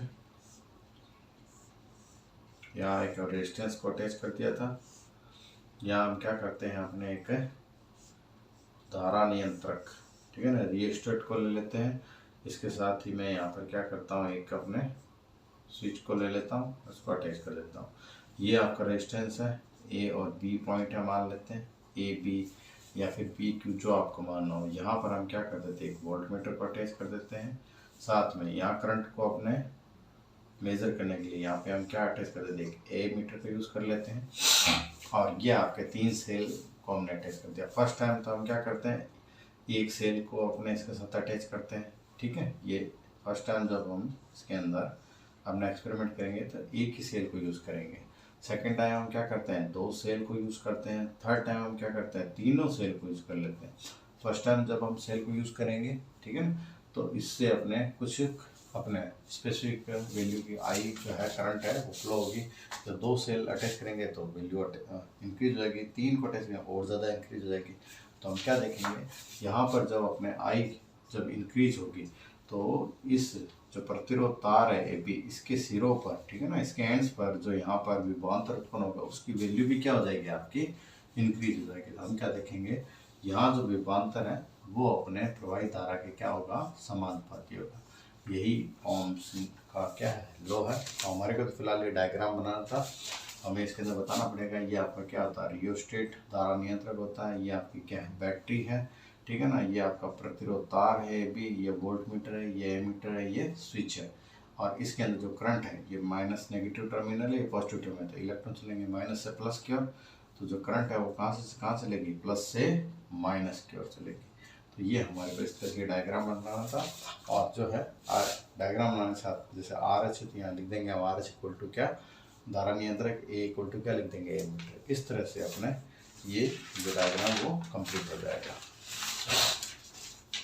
देन देखिए आपका अब ये सी पार्ट कंप्लीट हुआ आपने, ठीक है। अब इसी का आपने डी पार्ट स्टार्ट करते हैं हम। 20 नंबर क्वेश्चन, 20 नंबर क्वेश्चन के अंदर आपका जो है ए पार्ट, सॉरी फर्स्ट क्वेश्चन क्या है, 20 नंबर क्वेश्चन के अंदर ये फर्स्ट क्वेश्चन कह रहा है आपको, कोयले के दहन से प्राप्त गैस का नाम लिखिए। Write the name of the gas obtained from the burning of coal. बहुत ही सिंपल सा क्वेश्चन है ये तो, ठीक है ना। कोयला आपका कार्बन होता है, जब इसको बर्न करोगे तो ऑक्सीजन गैस अटैच होगी तो क्या बना लेगा, CO2 गैस बना लेगा। आंसर हो गया ये तो। सेकंड कह रहा है कॉपर सेकेंड ऑक्साइड हाइड्रोजन के साथ रिएक्ट करता है, तो उपरोक्त सब समीकरण के लिए संतुलित रासायनिक समीकरण लिखिए, ठीक है ना। बहुत ईजी क्वेश्चन है ये भी। कॉपर सेकेंड ऑक्साइड का मतलब क्या होता है, CuO, और ये रिएक्ट किसके साथ कर रहा है, आपका हाइड्रोजन के साथ। ये क्या बना लेगा, ये कॉपर अपने है अपने, वो तो क्या हो जाएगा, सेपरेट हो जाएगा और साथ में क्या बन जाएगा, हाइड्रोजन बन जाएगा। ये क्या कह रहा है, इसके उपरोक्त सब समीकरण के लिए संतुलित रासायनिक समीकरण लिखिए। तो यही रिएक्शन है और संतुलित भी है। कॉपर एक ही है, हाइड्रोजन एक ही है, संतुलित हो गया आपकी। थर्ड है आपका कॉपर के कॉपर ऑक्साइड में उपचयन के प्रदर्शन के लिए व्यवस्थित उपकरण को चित्रित कीजिए। इसके लिए आपको एक डायग्राम दिया हुआ आपके बुक के अंदर, ठीक है ना। इसके अंदर एक डायग्राम दिया हुआ, इसके अंदर आपका एक ये वायर गोज होती है अपने इसके अंदर, ठीक है। यहाँ पे आपको कॉपर रखा होता है, सॉरी यहाँ पे अपने कोई भी एक बर्तन रखा होगा, उसके अंदर कॉपर रखा होगा, ठीक है। ये अपने कहाँ होगा, एक स्टैंड के साथ अटैच होगा, यहाँ पे बर्नर लगा हुआ है, और इस तरह से अपने जब इसको बर्न करेंगे तो कॉपर क्या होगा, बर्न होगा। इस तरह से एक डायग्राम फर्स्ट चैप्टर में आपके दिया हुआ है, वो आप देख लेना। इसी का सेकंड पार्ट दिया हुआ है और के अंदर वो क्या दिया हुआ है, अपचयन को परिभाषित कीजिए, यानी कि डिफाइन द रिडक्शन। तो रिडक्शन को हमारे को बताना, तो रिडक्शन या अपचयन क्या होता है आपका, तो ऐसी रासायनिक अभिक्रिया जिसके अंदर क्या हो, हाइड्रोजन तो क्या होता हो, ऐड होता हो, या ऑक्सीजन बाहर निकलता हो, क्या कहलाती है आपकी अपचयन अभिक्रिया कहलाती है। That reaction in which hydrogen is added और oxygen is removed is called reduction reaction. Second part इसका क्या है, आयरन कॉपर सल्फेट से रिएक्शन करता है, इसकी संतुलित रासायनिक संरचना लिखिए, ठीक है ना। तो आयरन का मतलब तो क्या हो गया Fe, कॉपर सल्फेट का मतलब क्या हो गया CuSO4। जब ये रिएक्शन करेंगे तो क्या बना लेंगे, ये बना लेगा आपका Cu प्लस FeSO4। ये आपकी बैलेंस रिएक्शन हो गई। जिस तरह ये रिएक्शन जिस तरह से ये रिएक्शन हो गई। थर्ड है इसके अंदर, कॉपर सल्फेट के विलयन में डूबी लोहे की कीलों की अभिक्रिया के प्रदर्शन के लिए व्यवस्थित उपकरण को चित्रित कीजिए। Draw the systematic equipment for exhibition of reaction of iron nails dipped in solution of copper sulphate. ये भी सही क्वेश्चन है। ये इसी का और के अंदर फर्स्ट था, ये सेकंड और ये आपका थर्ड। तो इसके अंदर आपके दिया हुआ है, ठीक है। ये मान लेते हैं कोई आपकी क्या है, टेस्ट ट्यूब है, इसको हम एक स्टैंड से क्या कर देते हैं, अटैच कर देते हैं। ये लीजिए अटैच कर दी। इसके अंदर हमने कॉपर सल्फेट का क्या ले लिया, एक सॉल्यूशन ले लिया, तो CuSO4 सॉल्यूशन है। CuSO4 सॉल्यूशन होगा तो इसका कलर आपका कैसा हो जाएगा, ब्लू कलर का होता है, ये हमें पता ही है। इसके अंदर आप कोई आयरन नेल ले लीजिए, ठीक है। ये आयरन नेल हमने मान लिया, ये कोई आयरन नेल है, लोहे की कील है। तो ये आपको डायग्राम बनाना था और कुछ नहीं बना। चित्रित कीजिए, चित्रित करना है तो चित्रित ये आपका हो गया, ये स्टैंड हो गया, ये टेस्ट ट्यूब है, ये अटैच है, ठीक है ना। यहाँ पे एक अपना थ्रेड इस तरह से बांध देना, ये धागा है आपका, ठीक है ना, थ्रेड है जो इसको अपने पकड़ेगा। तो ये आपका 20 नंबर क्वेश्चन हो गया। नेक्स्ट है आपका 21 नंबर क्वेश्चन। 21 नंबर क्वेश्चन क्या कह रहा है, प्रकाश संश्लेषण के प्रक्रम के दौरान घटित होने वाली घटनाओं को लिखिए। Explain the events occurring during the photosynthesis process. तो फोटोसिंथेसिस प्रोसेस जो होता है उसमें कौन कौन सी रिएक्शन होती है। तो फर्स्ट रिएक्शन तो हमारी क्या है आपकी 21 नंबर क्वेश्चन का, 21 नंबर क्वेश्चन का फर्स्ट है आपने। तो सबसे पहले तो क्या होता है, जो आपकी जो सनलाइट होती है, ठीक है ना, आपका लाइट एनर्जी बोल सकते हो आप उसको।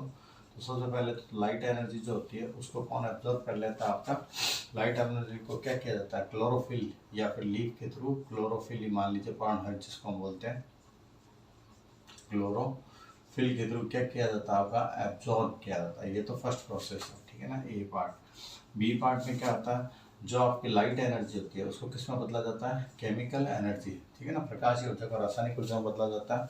और जो आपका वाटर मॉलिक्यूल होता है उसका जो डिसोसिएशन किया जाता है किसके अंदर, H2 और O2 के अंदर, जल को हाइड्रोजन और ऑक्सीजन गैस के अंदर तोड़ा जाता है। और जो थर्ड पार्ट होता है वो क्या होता है, थर्ड पार्ट ये होता है कि जो आपका CO2 होता है, कार्बन डाइऑक्साइड, इसको रासायनिक अभिक्रिया के द्वारा ग्लूकोज यानी कि C6H12O6 के अंदर बदला जाता है। तो किसी भी फोटोसिंथेसिस प्रोसेस में 3 रिएक्शन या 3 प्रोसेस होती है जो आपको लिखनी थी।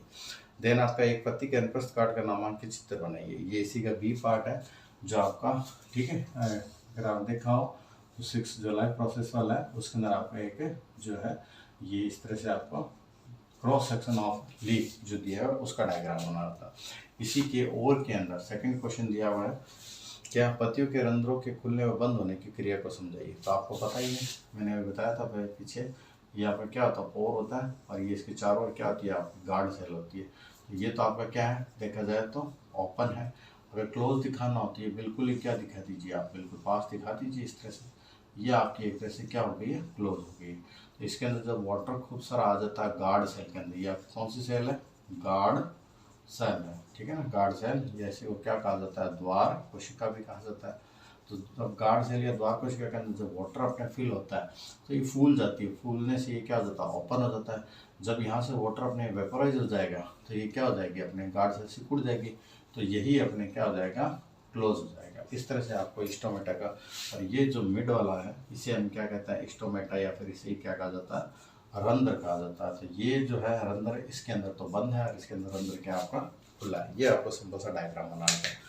ये आपका 21 नंबर क्वेश्चन कंप्लीट हो गया। और वाला जो पार्ट है, ठीक है ना। अच्छा ये फर्स्ट पार्ट हुआ। सेकंड है खुले और बंद रंध्र। अच्छा पहले के अंदर तो केवल आपको समझाना है कि ये कैसे अपना ओपन होता है और क्लोज होता है, और इसी का जो सेकंड पार्ट था उसके अंदर आपको डायग्राम बना था, तो डायग्राम भी मैंने साथ ही बना दिया। 22 नंबर क्वेश्चन देखिए। 22 नंबर क्वेश्चन क्या कह रहा है। सबसे पहले 20 नंबर क्वेश्चन के अंदर पहला भाग है इसका, जो कह रहा है गोलीय दर्पण किसे कहते हैं। तो गोलीय दर्पण आप किसे कहेंगे, एक ऐसा गोलीय कांच जिसकी एक सतह पर क्या की हो आपके रजत पॉलिश की ओर, ठीक है ना। What is the spherical mirror. तो देखिए 22 नंबर क्वेश्चन के अंदर जो पहला पूछा इसने गोलीय दर्पण क्या होता है। तो एक ऐसा गोलीय कांच जिसकी एक सतह पर क्या की हो, रजत पॉलिश की हो, उसे हम क्या कहते हैं, गोलीय दर्पण कहते हैं। स्फेरिकल मिरर, ठीक है ना, in which one part is polished is known as spherical mirror. ये सिंपल सा हो गया। सेकंड है गोलीय दर्पण के ध्रुव को परिभाषित करो। तो किसी भी गोलीय दर्पण का जो मध्य बिंदु होता है इसे ही हम क्या कहते हैं, ध्रुव कहता है। The mid part of any spherical mirror is called pole. ये लीजिए पोल हो गया आपका। थर्ड है आपका यदि एक लेंस की क्षमता 4 डायोप्टर है तो इसकी फोकस दूरी ज्ञात कीजिए। If the power of the lens is 4 dioptre then find its focal length. तो बहुत ही सिंपल सा क्वेश्चन है। ये क्या कह रहा है, ठीक है ना। सेकंड आपका जो था वो क्या पूछा था, ध्रुव। इसी का थर्ड पार्ट है कि अपने क्वेश्चन के अंदर गिवन आपको लेंस की क्षमता यानी कि पावर ऑफ लेंस यानी पी दिया हुआ है कितना, 4 डायोप्टर, और आपको पूछा है इसकी फोकल लेंथ क्या होगी। तो इसका न्यूमेरिकल वाला पार्ट है, तो we know that P equal to क्या होता है 1/f, या फिर एफ इक्वल टू क्या हो जाएगा 1/p, ठीक है। ये जो 1 है ये मीटर में होता है, तो इसे हम सेंटीमीटर चेंज कर लेते हैं, ये अपडेट हो गया। और यहाँ पे क्या पुट, तो आंसर क्या आ जाएगा 25 सेंटीमीटर। तो इसकी जो फोकल लेंथ है वो क्या हो जाएगी 25 सेंटीमीटर। ये आपका आंसर आ गया। इसी का जो और वाला पार्ट है, ठीक है ना, 22 नंबर क्वेश्चन का वो कह रहा है लेंस का आवर्धन किसे कहते हैं। What is the magnification of a lens. तो पहले ही आपको दे दिया था, इसने खुद ने आंसर दे रखा है इसके अंदर एग्जाम पेपर के अंदर। मैग्निफिकेशन ऑफ लेंस क्या होता है, प्रतिबिंब का आकार व बिंब के आकार के, ठीक है ना, प्रतिबिंब आकार व बिंब के आकार के अनुपात को क्या कहते हैं हम, मैग्निफिकेशन या आवर्धन क्षमता कहते हैं, ठीक है। The ratio between the size of the image and the size of the object is known as magnification। ये फर्स्ट पार्ट हो गया। सेकंड क्या कह रहा है, लेंस के मुख्य अक्ष को परिभाषित करो। लो जी, प्रिंसिपल एक्सिस, ठीक है ना, define the principal axis of the lens. तो मान लेते हैं कोई लेंस है, इसके मिड में क्या होता है आपका, ये होता है प्रकाश केंद्र, जिसको आप क्या कहते हो ऑप्टिकल पॉइंट, इसे हम क्या कहते हैं ऑप्टिकल पॉइंट कहते हैं। और ये जो होती है, ठीक है ना, इसके मिड से जो लाइन गुजरती है इसे हम क्या बोलते हैं, प्रिंसिपल एक्सिस ही बोल देते हैं। और यहाँ पे मान लेते हैं इसका फोकस पॉइंट है। तो प्रिंसिपल एक्सिस की हमारे को डेफिनेशन लिखनी है, तो हम क्या कहेंगे, एक ऐसी काल्पनिक रेखा जो किसी भी लेंस के फोकस बिंदु व प्रकाश केंद्र से सीधी निकलती हो उसे हम क्या कहते हैं, मुख्य एक्स कहते हैं। मान लो मैं इसको एक्स वाई से शो कर रहा हूँ, तो यहाँ पर जो एक्स वाई है वो क्या आपका मुख्य एक्स है, ठीक है ना। An imaginary line which is passed through from focal point and optical point of any lens is known as principal axis।